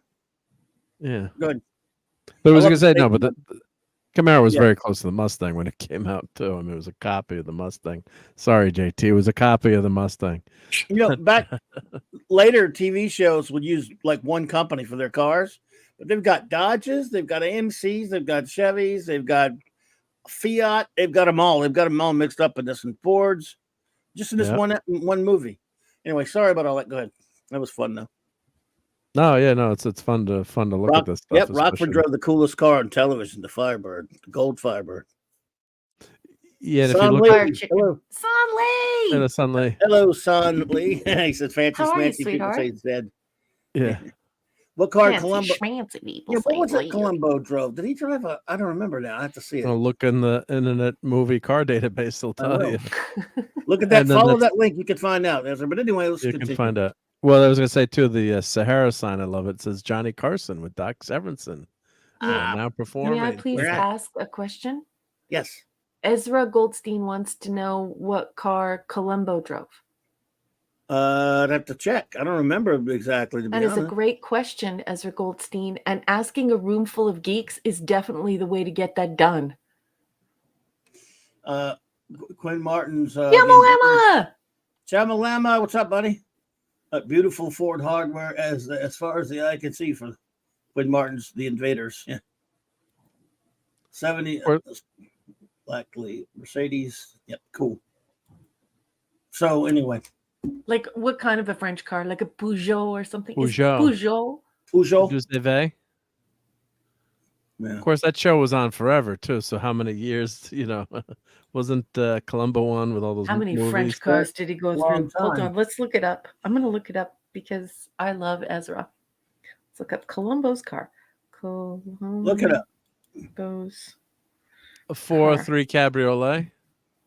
Really? Looks like 1960 Peugeot 403 Cabriolet. Get out of here! I was Columbo right. That's hysterical. I don't even watch Columbo. There you go. I love Columbo. I totally just guessed. That's hysterical. Wow, you did. We said a French car. Yeah, 403 Cabriolet. Yep. Peugeot. 1960. Yep. I wonder if that had seatbelts. Maybe. Look, even if it did, a they Peugeot. were buried under the Isn't a Peugeot? Just kidding. I will kick you. It's not a Peugeot. 59 Peugeot convertible. They probably have escargots in that Peugeot. Stop filet it. mignon. What is the difference between a cabriolet and a convertible? Oh, I just had a really bad joke that I was gonna say, and I didn't Isn't the say it. Damn cabriolet it. that isn't the cabriolet I'll that tell you after the show my joke. Life okay. is life is a cabriolet, old chap. All right, here we go. Anyway, I just anyway, with the Peugeot, it's a cabriolet. I think isn't that the equivalent of I think so. Let me just look this up. So he goes to see Samuel Cogley and he tells him about the guy at the house he bought. Now we're past that part on your little thing, but didn't it look sort of like the Psycho house? Yeah. It might have been the Psycho house. I'm not sure. They filmed a lot of stuff at the Psycho house, right? There's no difference probably, yeah. between a cabriolet and a convertible. None whatsoever. Except Good. for cabriolet is a much older word because a cabriolet is a two-wheeled cart with a horse on it. Ah, and a pervertible is a car with no top or a rag top, as we call it. Yes, but Oh. that's what cabriolet means in modernity. But the cabriolet is a one-horse carriage with two seats. TV, they always show all cars are pervertibles. You think everybody had a pervertible because it starts a habit of it's convertible. Yeah. You'd think everybody drives a convertible if you watch TV, because on TV everybody does want to drive a convertible. It's because they all live in in California. LA. Yeah. They don't live here in what you all call Hoff. Oh, I got into a vehicle yesterday that had to deliver it, and there's a button. We accidentally hit it. It was on kph instead of miles per hour. And we took forever to find it. Now, no, I've never been, and I've driven everything that has wheels. I've not yet. This is a 2020 model Mazda, and we're just using it for running the other cars from off our lot. And it got stuck on MPH, and I'm like, why does this have this? Why? Why? And it was all I'm blaming Canada because I went up and looked up Canada. Video. I looked up a video about it. I had to try to find out how to change it back. Right. Because we had hit a button by accident. It was so complicated, these new cars. And it did talk about how some people from Canada were like, when they drive down across the border, they have to change it. Well, no other vehicle I know of makes that like that.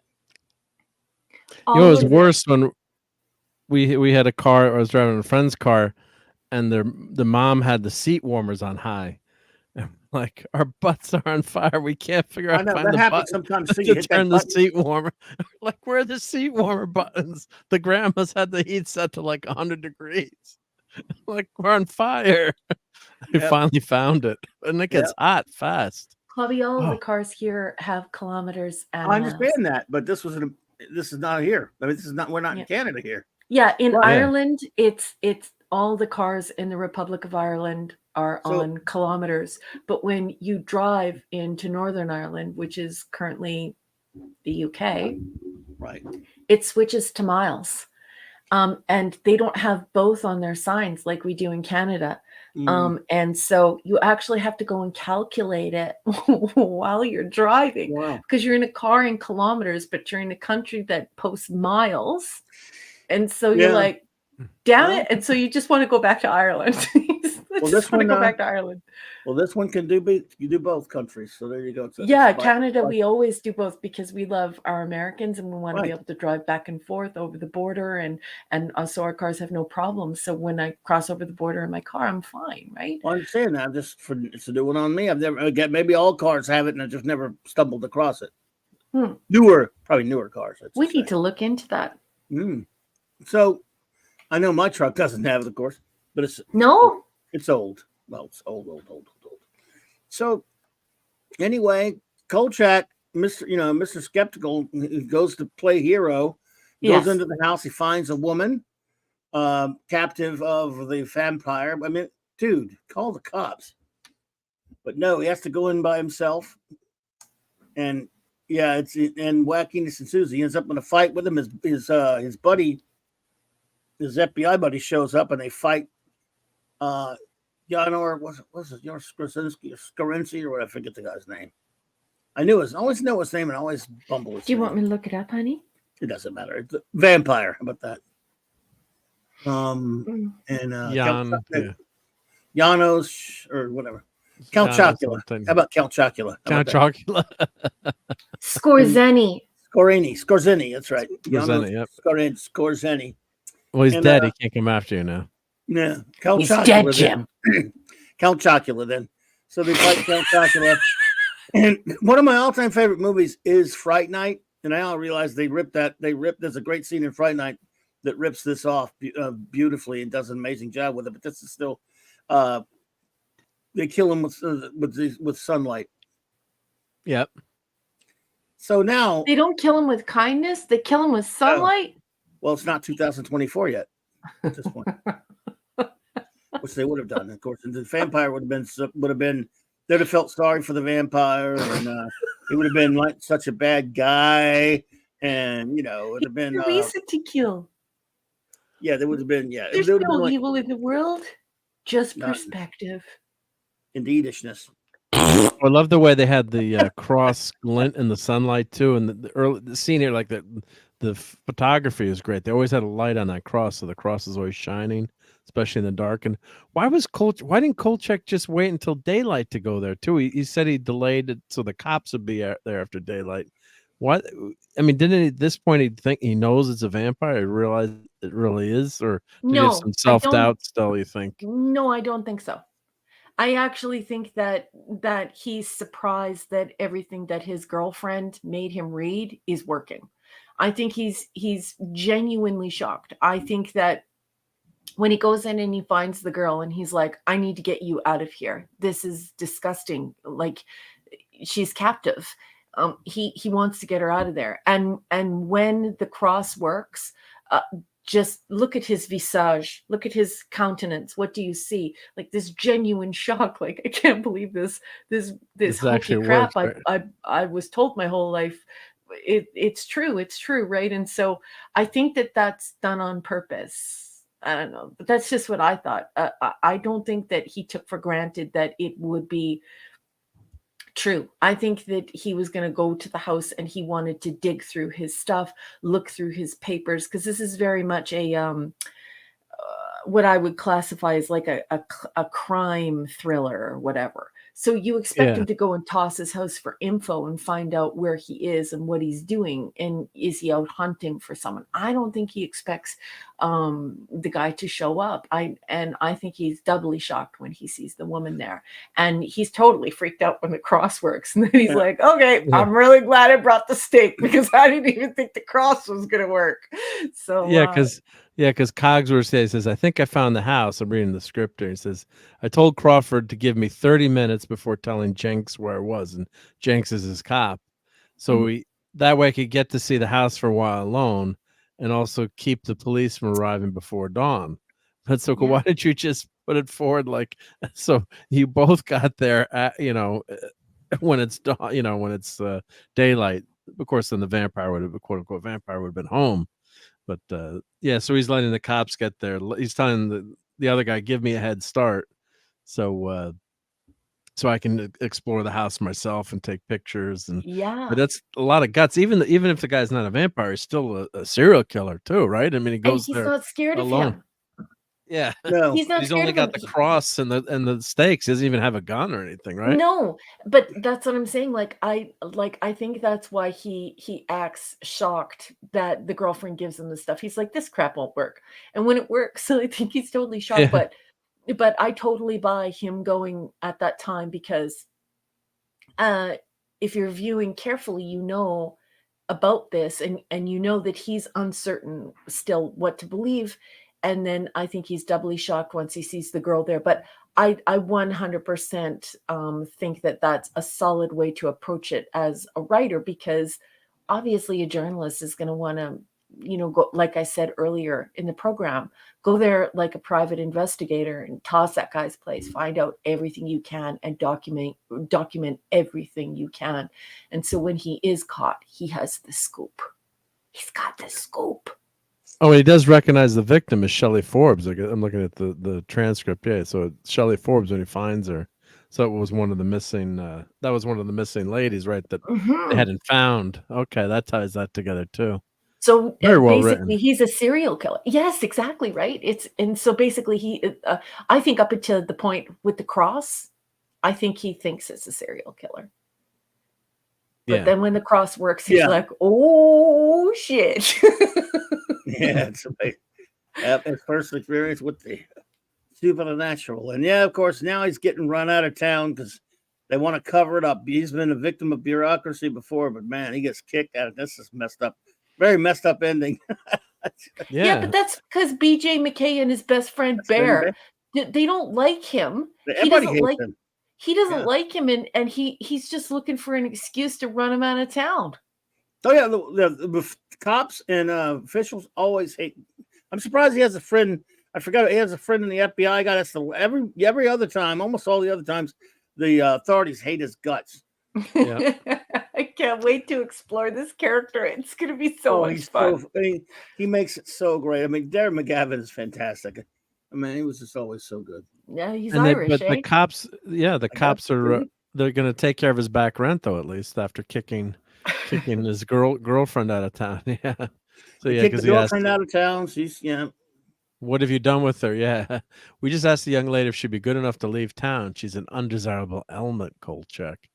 Yeah, we don't want undesirable elements in Las Vegas. What a bunch of jackasses. Of course, this is back when the police were even more powerful. You know, they still have a lot of power in the politicians, but you can only imagine back then in Vegas or, places a lot more power and leeway to do what they wanted versus, getting called out in the press. And the press acquiesces too, right? They don't publish a lot of things to help with the case, and they typically reporters do that. But of course, for famously Dianne Feinstein let the clue out about the sneakers about was it the Zodiac killer? One of the killers. She went on live and gave up one of the clues. That's a great way to go to jail. Yeah. So she's not gonna go to jail. Yeah, the mayor, wasn't he? Yeah. And she gave up. Mayor. She police were furious with her. Yeah. Idiot. What a nincompoop. Yeah, that's why she became such a prominent Democrat in the in Washington, because she was an idiot mayor. Anyway, but I just visited his Wikipedia page because that's the only thing McGavin? Wikipedia is good for is for bios, and it looks like he's a Richardson. I think he just adopted this name McGavin. Okay. I don't know. So that would make him a Scot, an Irishman, or possibly an Englishman. Anyway. Yeah. Anyway, he was the great Carl Kolchak. Yeah. He's good. He is something. And then he makes it. I mean, he elevates it, but it's still fun. So this show, this one is pretty much done. He moves on from here to the next movie, The Night Strangler, which takes place in Seattle. The series takes place in Chicago. So, and this next one's pretty good too. And the series has some episodes that'll genuinely give you the willies. There's some spooky stuff. I remember I saw it, a lot of it on the network. It's Network One when it was on 74, whatever it was, 73, 74. And then a number of years later, they used to run it late on CBS, a thing called CBS Late Night, when they brought it back, and they would show it and stay up real late and watch it. Perfect time to watch Kolchak would be late at night, even later than the prime time, late at night. Yeah. On a little black and white TV, yeah. But people don't realize how scary the horror was in the 70s. Like, if you were alive in the 70s and you watched all those cheap, horrifically evil, like some of them were super evil. Trilogy of Terror. Don't be afraid. Have you seen Don't Be Afraid of the Dark, Raquel? No. Oh, that's a classic. It's just like this. It's like a gothic horror with the no, like I mean the serious 70s horror that like the slasher stuff that they had at the drive-in and stuff. I'm not talking slasher stuff. No. Horrible and evil. It was all about the devil and horrible stuff. Like you wonder why I don't like horror. It's because I grew up in the 70s. But you would like Don't Be Afraid of the Dark. Trilogy of Terror, don't watch that. You know what Trilogy of Terror is? Dadman. Remember Dadman's old Avatar? Oh, that's a hard no. I told you. What are you doing to her? No, but Don't Be Afraid of the Dark. That's another movie. That's more of a gothic horror. Trilogy of Terror, though. I said that's one of them. But Don't Be Afraid of the Dark. I think you would like. It's got cute little guys in it. Oh yeah, It's like a I do Twilight not Zone trust you. episode. I mean, I love you, man. You're a cool cat and stuff, but I do not What trust does everyone think of the chat? What do you think? Don't be afraid of the dark. Do you think Raquel would like? Don't be. It's a 1973 Clubby made for instantly TV said movie. no. Yeah, but there's no gore in it. It's kind of scary like this is. No, I don't like no. What this? It doesn't have any gore in it. I mean, it's just a I scary. also don't like scary. evil. It can't have evil in it. I don't Well, like this had evil vampire. stuff. This is about You know, like people watch Amityville people's blood. I mean, what's it called? Amityville Horror or whatever. People watch that stuff. Well, that's with the demon, though. But When yeah. I was growing up, everyone was watching that stuff, and I was like, "What the hell is wrong with you?" They would make me watch part of it. I don't want to watch this. This is horrible. It's so evil. Nope. Yeah, Michael. I don't know. I think you might like it. Great movie. Duel was a great movie, Michael. Love it. Yeah, yeah. That's probably the best TV movie ever made. Or one of them. Hey, That's Lisa. Spielberg. Yeah. Lisa. Hey, Lisa. So Yeah. don't listen. He's trying to make you watch scary stuff. Don't do that. Yeah, but I mean, this was damn scary. I Oh, mean, God. I don't. Me? You don't think this movie was scary? It's gothic horror. Well, put to you like this. Yeah, it's scary. And there's some scary ones. But it's great because it's a good story and he's so cool in it. I mean, he carries it. Mm-hmm. So I don't mind scary if it's not super gory. In fact, I don't mind it spooky, but it's got to have a good story and a great characters. And he's just his. I mean, I got to tell you, I think I probably like the show so much because of McGavin, his cold jacket. He's such a great character. He's like this. I mean, he's the ultimate anti-hero. This guy was so smoking hot when he was young. It's actually ridiculous. Like this guy was like a babe when he was young, like ridiculously hot. Alaric Harrison. He was he was in a great episode of Tales from the Dark Side. Did you ever wish to watch that? No. Oh, I love Tales from the Dark Side. Yeah, well, there was one that was an anthology, So it was an episode where he played this actor who had washed up and been out of the business, and he was famous for making this old TV detective show, and but he was kind of washed up and everything. But some guy shows up with all this big time money and wanted to finish it got canceled before they finished the story. So somebody, these guys financed a revival, and they filmed it. And he got the guy gave this kind of some special stuff, whatever, some kind of make him look a lot younger, where he could finish the show. So, and then it turns out after they finished it and filmed what they wanted to watch, because he was like, this guy loved it so much. He said, "Where I come from, it is mythic. It is true as art." We how this great old '60s detective show was, and then the guy just leaves. And eventually they don't see him again. And basically, Darren McGavin, he figures out that they're aliens that wanted that was broadcasting out into space, and it never ended. And they went and funded them because they wanted it finished. Great story. Cool. I didn't even like Tales from the Dark Side that much, but that was a good one. Neat. Yes, it predated. Why, Oliver? Why, sweetheart? Why did you do that to your soul? You can't bleach that out of your brain. And wasn't that based on a true story? They said that actually happened. Well, allegedly true. Alleged true story. Yes, yeah. Alleged. But the Texas Chainsaw Massacre was a true story, not alleged. Like, this is what I'm saying. People don't understand. You didn't watch that, I hope, Raquel. You want to be traumatized by... Oh, I watched the beginning of it at the drive-in, and then I stopped watching it. Anyway, if you want to understand why everyone in Gen X is totally traumatized and none of them like horror, it's because of when we grew up.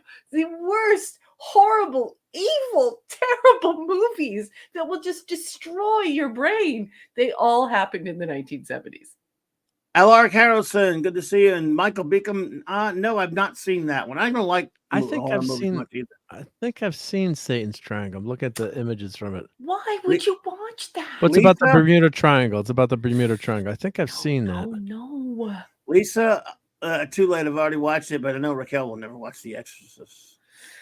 I saw a scene from The Exorcist, just Oh, one no. scene, and that Oh, was no. enough to scar me for life. And it was just one scene. Here's how dumb I am. Back in 2000, when they re-released it for the big anniversary thing, it was 2000, I think. I went with some friends like an idiot, and they had a couple added scenes to it, and I'd seen it probably on TV once. Actually, I wasn't old enough to see it when it came out. I was not allowed. Mhm. No kids were allowed to see that, Well, there were And people who were fainting and having heart attacks in the theater and stuff, and they were trying to have the movie banned, so I could see that. yeah. It Well, in was banned at 2000, Catholic school. I didn't freak out when I saw it in 2000. We kind of, but let's say one of the lady friends that I went with was like about broke my arm grabbing onto it and shit.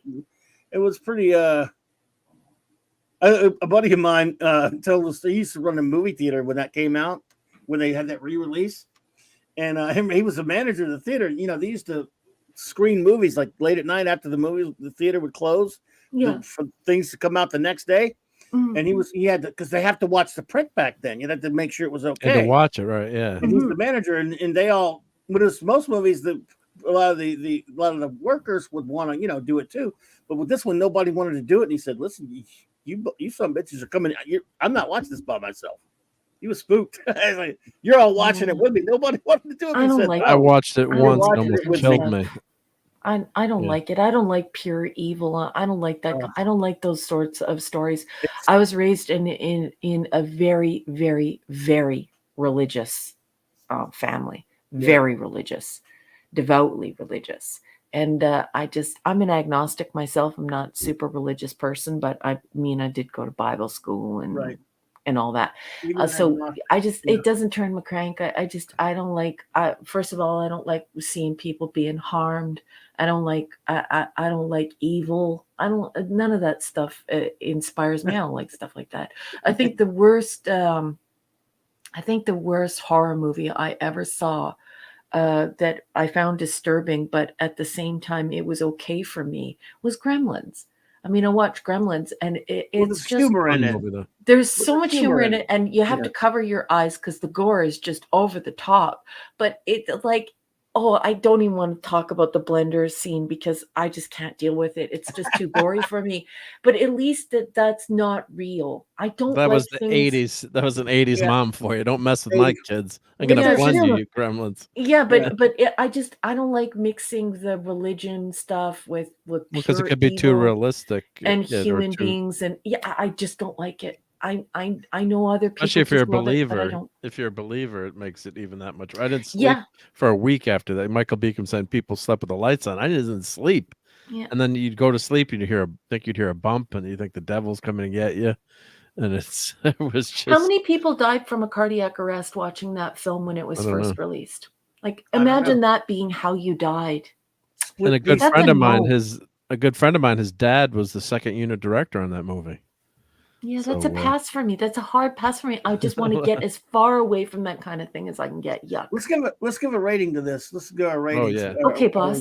You go first. Now you go first. Number one. Do you have any words to say about it first, and then your rating? First I just want to say, Clubby, I love the Kolchak, the Night Stalker. I love gothic horror. I love being frightened with no gore and no evil, just something supernatural.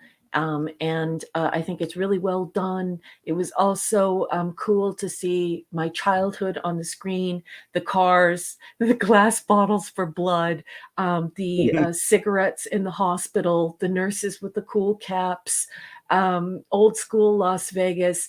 This is just a treat. It's marvelous, and I thoroughly enjoyed it.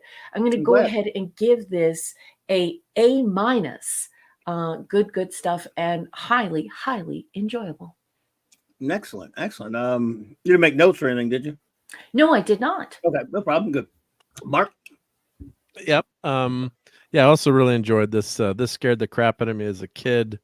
I think it was probably the TV series. Like I just heard the theme coming on and just scream. I started to scream. Yeah, and I started to scream as like a little kid because I probably started watching as like a 5-year-old with like vampires or monsters, whatever was on. Well, it just came on the TV. It would just come on, during the day or reruns or whatever it was. So my mom, or just my mom, you're never allowed to watch that again. It's like, yeah, I didn't really want to watch it. I wanted to watch Batman 66. I didn't want to watch Kolchak the Night Stalker. And then this seems very tame by comparison, today compared to the horror. But you do have that great build up. And you've got the political machinations going on, almost like the Blake 7 episode where they're getting rid of Travis, they're getting rid of Kolchak here. He's bad for business, right? We don't, they cremated everyone and everyone's gone, and this story's buried, right? They don't want wanting to know about it. So he's let's great not in this role. overplay your innocence. I have to interrupt because I don't want you to overplay your innocence here either. So we need to also put this in socio-historical context. I really, it wasn't just your tender age watching this in the 70s. It's also the fact that we were different as people back then. We were far more religious than we are now. As in both nations, Canada and the USA. And it was also, we also had a different sense of decency, what was expected on television as opposed to what would be expected in a movie theater or at the drive-in. So I really love that you're saying that, but I also want people to realize too that it's not just Mark that has changed or the fact that he was of a tender age. It's also the fact that we were different people back then as well, as a society, far more innocent and far more religious. So this would be shocking to anyone who'd be 15 or 20, never mind 5. You poor little thing. Yeah, well, I don't know what I just remembered the guy with the straw hat or whatever. It's like stuck in my brain forever. No, poor little kid. Scary. Yeah. No, so not Mom's fault if you're listening, Mom, which is not. No. So this is just really, really well done as a made-for-TV movie. Great, great actors all around, and it got massive ratings too, which shows how popular it was back when made-for-TV movie was. That was a big deal back then. So I'm going to give it also an A-. I thought it was really interesting to watch, and he owns this character. It's just everything about it's well done, and you love the reveal, right? When they rip the side of the building off and the light comes in, and they're like, sure. But the only thing I disagree, vampires are pure evil, I think, right? I mean, I would say this, unless you're saying he's more of a force of nature, and I think, that kind of evil. But we don't take him. We see him as like a supernatural part of the human storytelling legacy, even all the way back to orality. But the thing I don't like is when people really start getting into like the whole Satan thing and stuff like that. I'm not into that. And when you take a vampire in that direction, versus a monster versus that's what you're saying. Yeah, that's right. He is pure evil, but yes, but it's got to be the monster version for me. The minute that it starts going towards the Satan thing for me, I'm out. I tap out. I'm done. I'm good. Yep. No thanks. You don't like the demonic. Did you ever watch the movie Gargoyles? That was I wonder if anyone remembers the Gargoyles movie. That was Stan Winston's first movie. It's I love that movie with my sister, but it's there are a bunch of gargoyles that are terrorizing a town, but they're kind of satanic. But it just that's another great TV movie, Gargoyles. If anyone remembers that one out there, I don't like any of that stuff. I don't like anything to do with. Just leave God alone. Leave God alone. Yeah.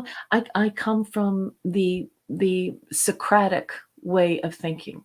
I cannot profess to know that which is unknowable, and so I can be neither a believer nor an atheist. But one thing I definitely know is I don't want to go there. Like I don't want to be. I don't want to get. You know what I mean? Especially being raised super religious. It's just like I don't want to. No. Did you see the horror movie that's coming out starring Neelix? Oh, what? Just kidding.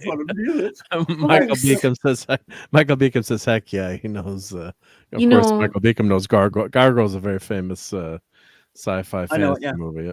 Yeah. So what would that be, like Leola root stew, or is that the name of the movie? Or no, the movie's actually called No, it's called Gargoyles. Gargoyles, the movie. It was no, I was making fun of your Neelix jokes. Oh, the Neelix movie. Yeah. Stay focused. Stay focused. Stay on. So stay on target. None of them stays focused. All right, I'll never stay focused. I'll give it an A-. Also, the same rating. I love it, and I think McGavin's terrific in it, and it was the start of something great. So you both have said it all, though. So that concludes our review of the Night Stalker movie. I think that if I would have watched this on one of the channels that we had, like there was a time in the late 1970s where we had Channel 6. And I think it was Channel 6 that had ABC Night at the Movies. And I think that if I would have watched this at that time with the level of innocence and it within my own time period, I don't think this would be an A- for me. I think that this would be like an off the charts A+ for me. A-. That's a great review, man. It is a great review, but I just want everyone to know that if we were watching this when it was made as adults, this would, especially just the way that everything's handled and how realistic it is and just how good the performances are and stuff, it would be A to infinity and beyond. Do you know what I mean? Yep, absolutely. Well, Michael Beacom gives it an A+. And he yeah, says, right? The Night Stalker is as good as it gets. For many, it was the highest rated show on television, period. Yeah. The impact of pop culture is still felt today. Buffy, Supernatural, X-Files, etc. Absolutely. You know, they say that, Darren McGavin, I was like, man, why did it only last a season, 20-something episodes? They said McGavin just didn't feel like they had enough ideas to sustain it. He didn't want to keep doing it if they couldn't. And that's a true professional and an artist. And that's what he was. So back when people had integrity. Integrity. JT Kirk, I love your idea for the Chicken Man horror movie, but all we could do is just look at his feet. Did you know that the idiots actually tried a remake of this show? No way. When? In the 90s, it was like 6 episodes. It was 2005. Oh no, And maybe that was the X-Files. No, something else was 2005. It was the 90s, somewhere up in there. It was 90s or 2000s, whatever it was, early. And I forgot the guy's name who was on it now. But they had one episode that they actually CGI'd Carl Kolchak in it for like 5 seconds. Oh, get out of here! That was different. It was called. Oh, it was such a. It was like what 5-6 episodes. Anyone remember? It was that? 2000. It was 2005. Okay, yeah. Wow, I thought it was longer ago than that. You're kidding me. I remember scoffing at it, going, "Are you shiting me?" How many episodes? Like 4 or 5? You got the info on it? It says 6. Yeah, and 2005 ABC aired a remake of the 74 series Kolchak the Night Stalker, titled Night Stalker. ABC owned rights to the original films, but not the Universal TV series, so they can only use the characters from the films that we watched. And so let's see, it was 6 weeks in fall. Yep. So can I ask a question? Was it ABC Night at the Movies or was it CBS Night at the Movies? I forget. There was ABC Sunday night movie, ABC Monday night movie. They had CBS. NBC was the NBC Sunday night movie. So I don't know. Yeah, I remember NBC Sunday night movie. And do you remember we had the old school Peacock back then? They called this one ABC Movie of the Week. Okay, so this one was the ABC. So I think ABC was Channel 6, and I think that we did get that on. I think late 70s on Channel 6. But I mean, it's hard to say, right? We only had so Channel 13 was local. It was ITV, and then Channel 12 was French, and Channel 4 was CBC, and then Channel 6 I believe was either ABC or CBS, but I don't remember. Like that's like the mid 70s. Anyway. Canada, as you guys all say. Yeah, 2005. Who was that dude that played him? He was called Carl. Yeah, Stuart Townsend. They called him. They called him Carl Kolchak, but they had an episode where they CG'd Darren McGavin on there for some freaking reason. Wow. Like a 5 seconds or something. It was something stupid. He was in the office. Yeah, Stuart Townsend, you are no Darren McGavin. I'm shocked you didn't break your TV. I barely watched it. I just heard it. I think Gabrielle Union was on it. That's right. I only watched it for like 5 seconds. Like one time when I heard about that. No way did I watch that garbage. I said, I could just watch real Night Stalker. I had the tapes. So anyway, well, next week we can do Night Strangler if you would like, Yes, I would love to do the Night Strangler. and then we next can do week, the please. series, which won't take long because it's only 20. I think 20. And then we can do the all 11 seasons of the X-Files. No, just kidding. All the good stuff always gets canceled. Because this spawn helped to spawn the X-Files. Yeah. Yeah. Well, it did. It was taken from Chris Carter said this was one of his biggest influences, even though this was mostly like horror stuff, but still. So anyway, there you go, folks. It was fun, yeah. Oh, Michael's got something else here. Right. Personal trivia. It is because of this show that I met and married Cassandra. Oh my goodness! In college, wow. I wanted a recorder like Kolchak's. A girl saw it and struck up a conversation. Oh my goodness! Nice. Well, thank God you had that recorder, because you That's how never he would have got his noticed. hot chick. She would have never That's so noticed funny. you if it wasn't for that recorder, Michael. I went to the party at the girl's house, and there met my lovely lady. Oh well, shout out to Cassandra, by the way. That's fantastic. Nice.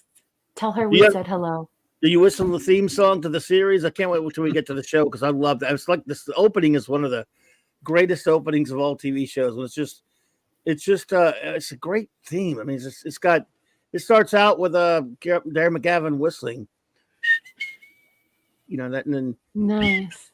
Yeah, there's something eerie about it. Yeah. Can I ask what nationality is Kolchak? Is it Polish? I don't know. Maybe Slovakian. I don't. I don't know. I just find it interesting, and I think it's cool. It's the second greatest whistle theme song ever because Andy Griffith is still the first. Oh yeah, Andy Griffith. Yeah, hands down. Sorry. That's something I have not heard in so long. What's that? Oh, I love it. Yeah, that's it.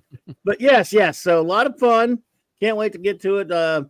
Yeah, he's a great character and a fun show. And man, they got there's some episodes of the show. And this movie, which I really like, it's not really to me scary at all. It's a little spooky when he goes into the house, but still, it's not a lot of scary stuff.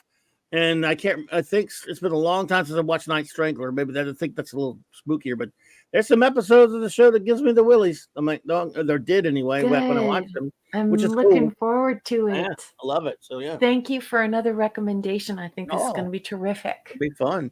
So all right, everybody. If we're gonna, I know it's keeping you really late, number one. So if you want to start, we can start moving out of here. Yeah. It's actually so late that I just have to jet. I actually have to work tomorrow. And yeah, me too. We all got to get out early. Yeah. So I'm not going to do my big, long good night to everyone. I'm just going to say thank you, one and all in the chat. You guys are all so lovely to us. You are such great friends. Thank you for the marvelous conversation this evening. Thank you for joining us.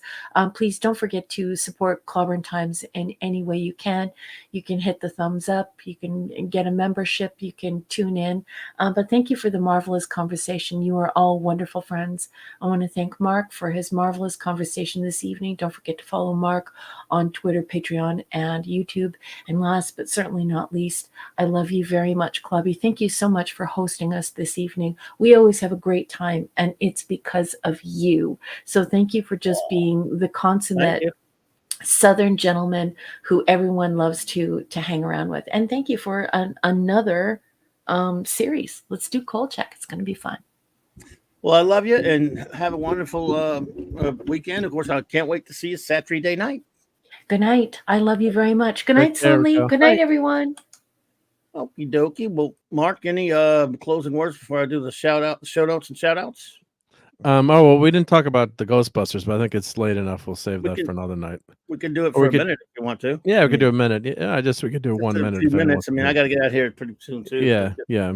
Getting late early, but everyone's ready for us to run. We could just for a second. I mean, I thought it was okay. I thought it was, it was the last one I thought was also okay. There were things I liked in it, and if you're a Ghostbusters fan, you might want to watch it or at least check it out at some point. But it would take a little too long to kind of go. I saw a lot of what you posted in your review. My quick review. Yeah, I mean, I was reading that some people are saying, hey, maybe it's time to bury the franchise. I don't know about that. If you come up with a good enough story. But this was just another, it's good. I'm saying don't not go see it or make up your own mind. I thought it was like a B+ movie. I really like the opening. I think that, you know, continuing it with a new family and tying in the old Ghostbusters, that's what they should have done in 2016, not to get in that whole mess about. I mean, I didn't care that there was a bunch of ladies in the Ghostbuster movie, but they weren't even tied to the original Ghostbusters. They all been daughters of the Ghostbusters. I would have thought that would have been pretty damn cool. And let's, you know, run with the new generation. You have the old generation. So that's the way they should have done it originally. And I think that the actors are good. The girl that plays the young girl, what's her? Is it Chloe or what's the lead young girl? Phoebe. Phoebe. Thank you. Yep.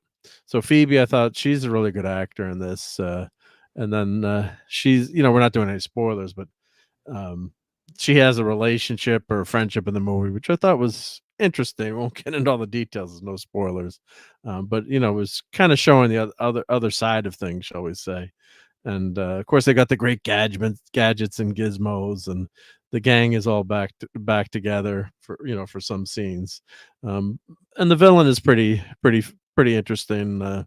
You know, Iceman. It's basically Iceman gone bad. They don't And, really do anything with the villain. I mean, as far as they don't have any personalities of the villain whatsoever. Yeah, there's nothing. Yeah, the villain is more of a caricature of like an Iceman gone bad versus any depth to him or any real motivation. But the best part, the part I did like most was Aykroyd. I think has the most to do in this movie as one of the old Ghostbusters. You kind of thought they would all be in this more, but Aykroyd has and it's Aykroyd. It's his beast, right? It's his thing with Ramis. He wrote this, so. Yeah.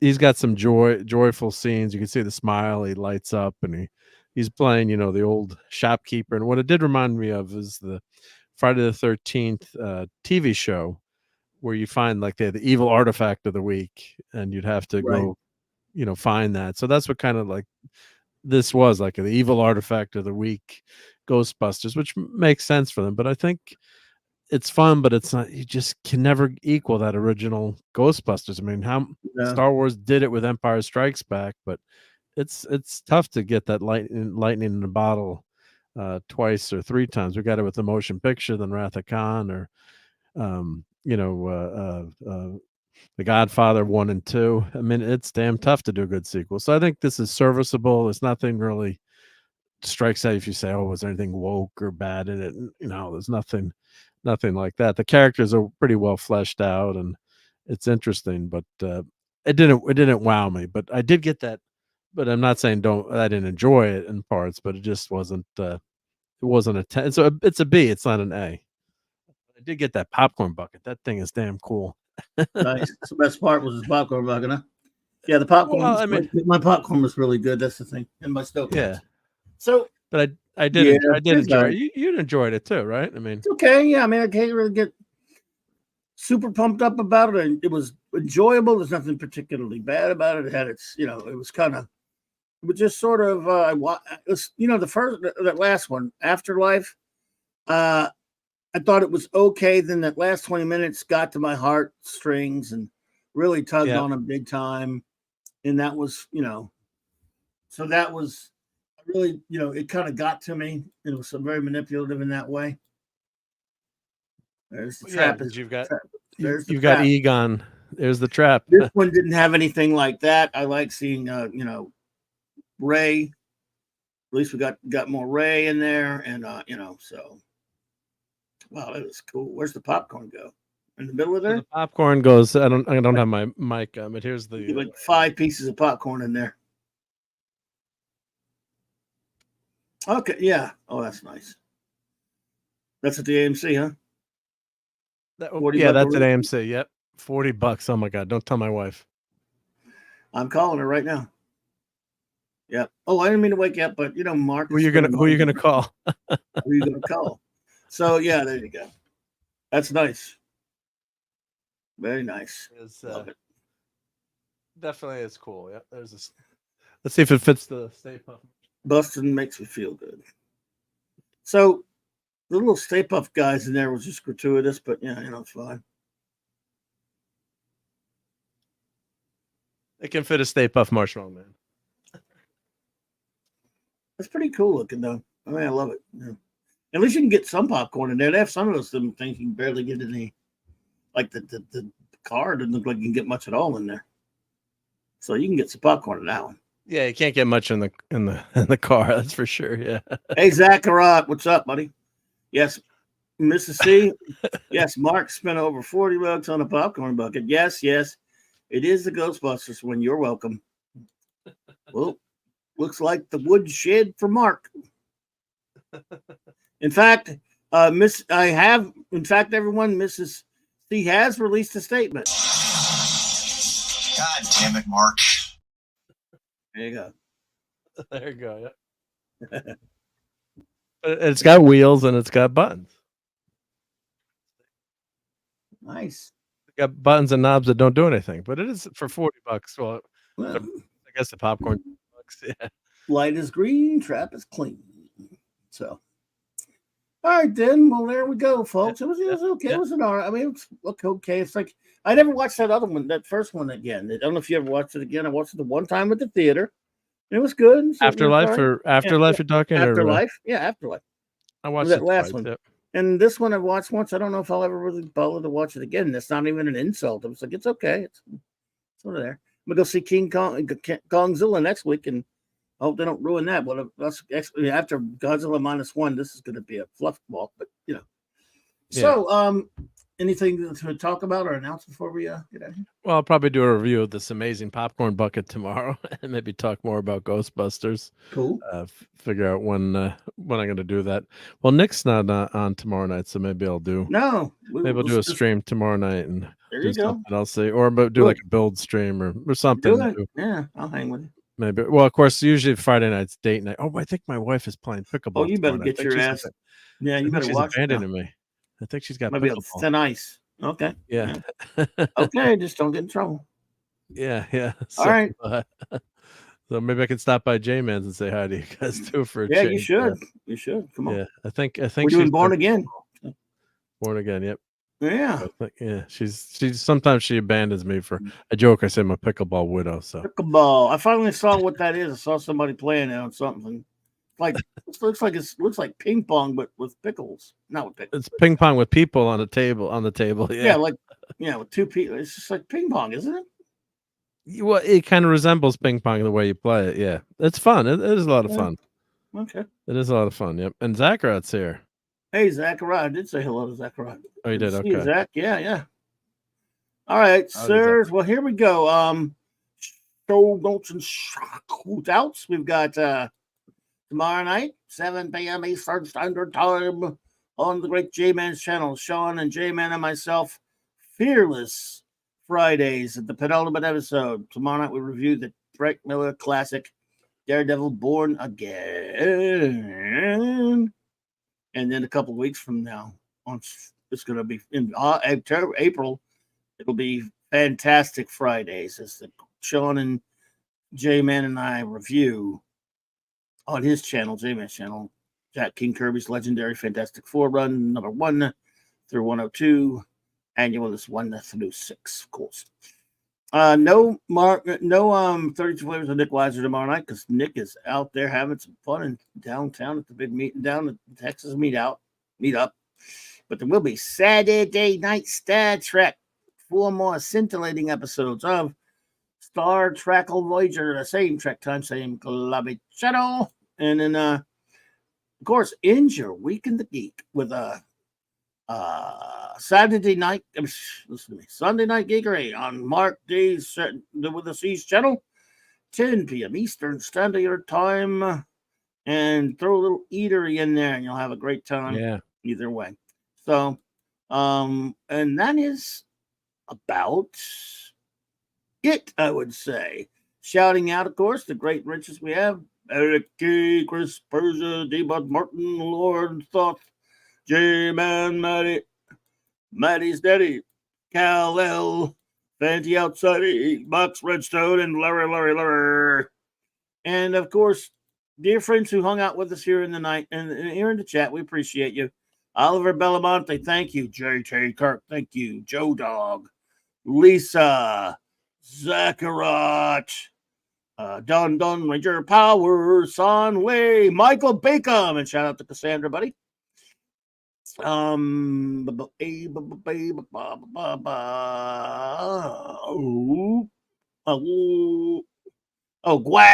was here. All right. Claude Salling was here. I said, I'll tell about that. I said, Alaric Harrison. Jamalama, baby, in my lama, ding dong. You put the ooh, mama, pop, pop. I don't know if that get the going with that song again. Stuff. Sorry, it's not. J.T. Kirk, Ezra Goldstein, Shalom. Um.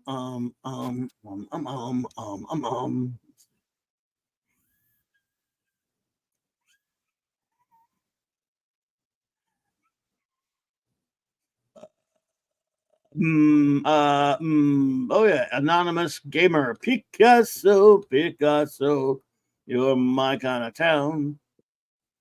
Dang it. Mars Monkey Max Canadian Spider-Man does whatever the Canadian Spider can. Yeah, he swung in. Yep. Yep. Ravenscroft was here. RRTNZ was here. Mr. Angel was here, of course, the great chef. Me and my monkey was here, of course. Dead Man and the Dead Man Clan. I'm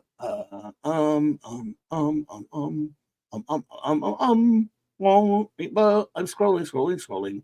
Scroll. Sorry, I'm scrolling so much. Instead of watching Starsky and Hutch. Come on,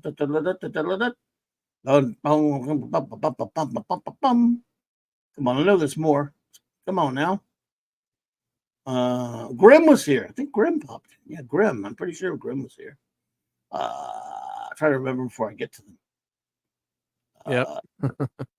Ooh.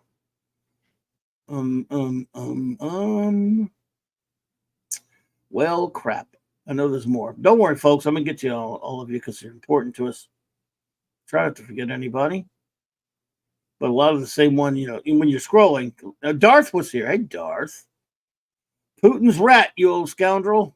If you're still hearing me, you're still hanging in there. I don't think you've been torched yet this time. You just better be on your best behavior, boy. Philip Story. All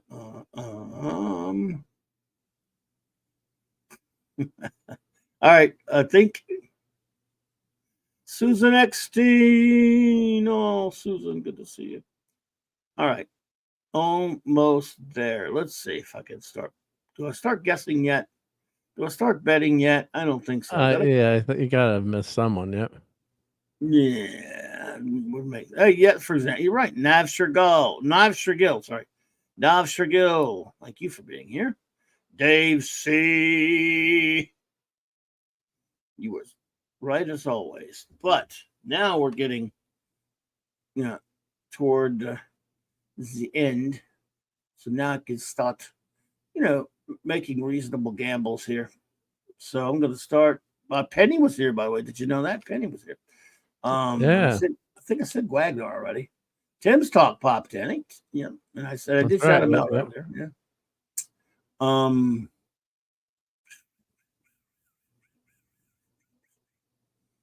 right. Bro Goo from my old hometown. Okay, now I know I gotta be doing it. I'm gonna go way out on a limb and say that I have gotten obviously, except for Mazurus and Daniel's Hot Topics. Happy birthday, by the way, Daniel's Hot Topics. I think I gotten everybody now, man. I'm gonna go say I got them all except for FKH, of course. Tim, FKHC, except for him, of course. I'm telling you that I'm firmly confident that I've got them all. What do you think? You gotta have missed one person. I mean, you're usually pretty good, but I'm guessing at least one. At least one. Oh, yeah, little faith. Guess what, Mr. Smarty Pants? You were right. Joe Dog. Hey, Joe Dog. Joe Dog. But now, what do you think now? Yeah, I think you got everyone. Yep, I think so. Knock Yep. Fortune. So you missed one. So I missed one. Gotcha. Greg Nabbit. Yep.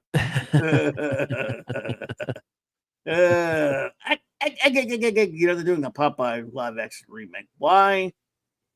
I don't know. We had Robin Williams. I don't need anyone Robin Williams else. was perfect. Yeah. Yeah. Man, my monkey. All right, well, that's all of it. So thank you all so much. Oh, Stephen Mack popped it in over there. Stephen Mack, thank you. And I want to say to all of those who lurk, you are much appreciated. Thank you for lurking. Yeah. And thank you to all those who have thank you for all who lurk, and thank you to all who are watching on a download or a rewatch. It is much, much appreciated. So and to everyone. But yes. Oh, I just want to say too, I got a couple of pins. I haven't opened them yet, so I'll open those tomorrow. And the guy was nice to me, gave me 2. You're only supposed to get pins. Oh, that's nice. IMAX exclusive pins. Oh, Dobley in the Dobley Theater. So, and the guy he gave me 2, or maybe he gave me 2 by accident, but there you go. Open those tomorrow, see what I got. Hopefully I didn't get 2 of the same. Let's see. Don's closing message is powerful and poignant. He says, see you again soon. Till then, remember, it's okay if you despise what I love and the other way around. So if I love what you despise, it's okay, but I need to listen to the things you despise. I'm curious about that, Don. I mean, because you do love a lot of stuff. I don't know of anything you despise. You're such a nice guy. You may not despise anything, but in case you do, I'm here for you. And thank you for Don. I do appreciate you. You're a good friend, and we love having you, buddy. We love having you around. Never go away, because you're a good friend of this show, like so many of you here. So I appreciate you. Larry says, I don't despise what other sane people like. That's a fair call. I despise clam pizza, says JT Kirk. Well, yes. Don, you should at least despise clam pizza. I'm sad now. I'm very actually sad. You know why I don't despise it? Because I don't have to eat it. Therefore, why should I bother despising it, right?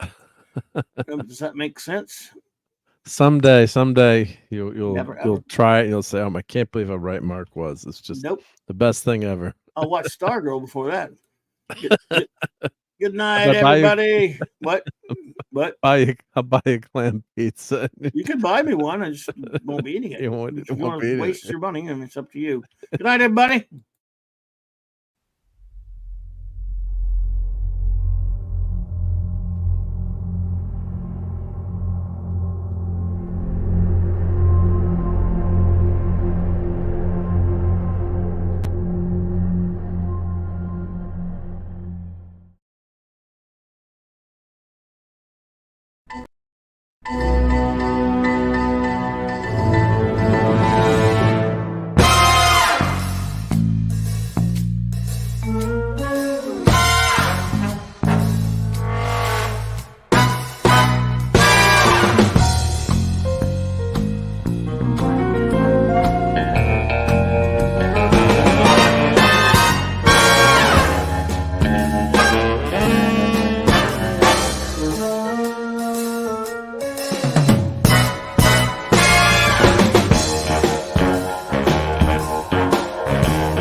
Good.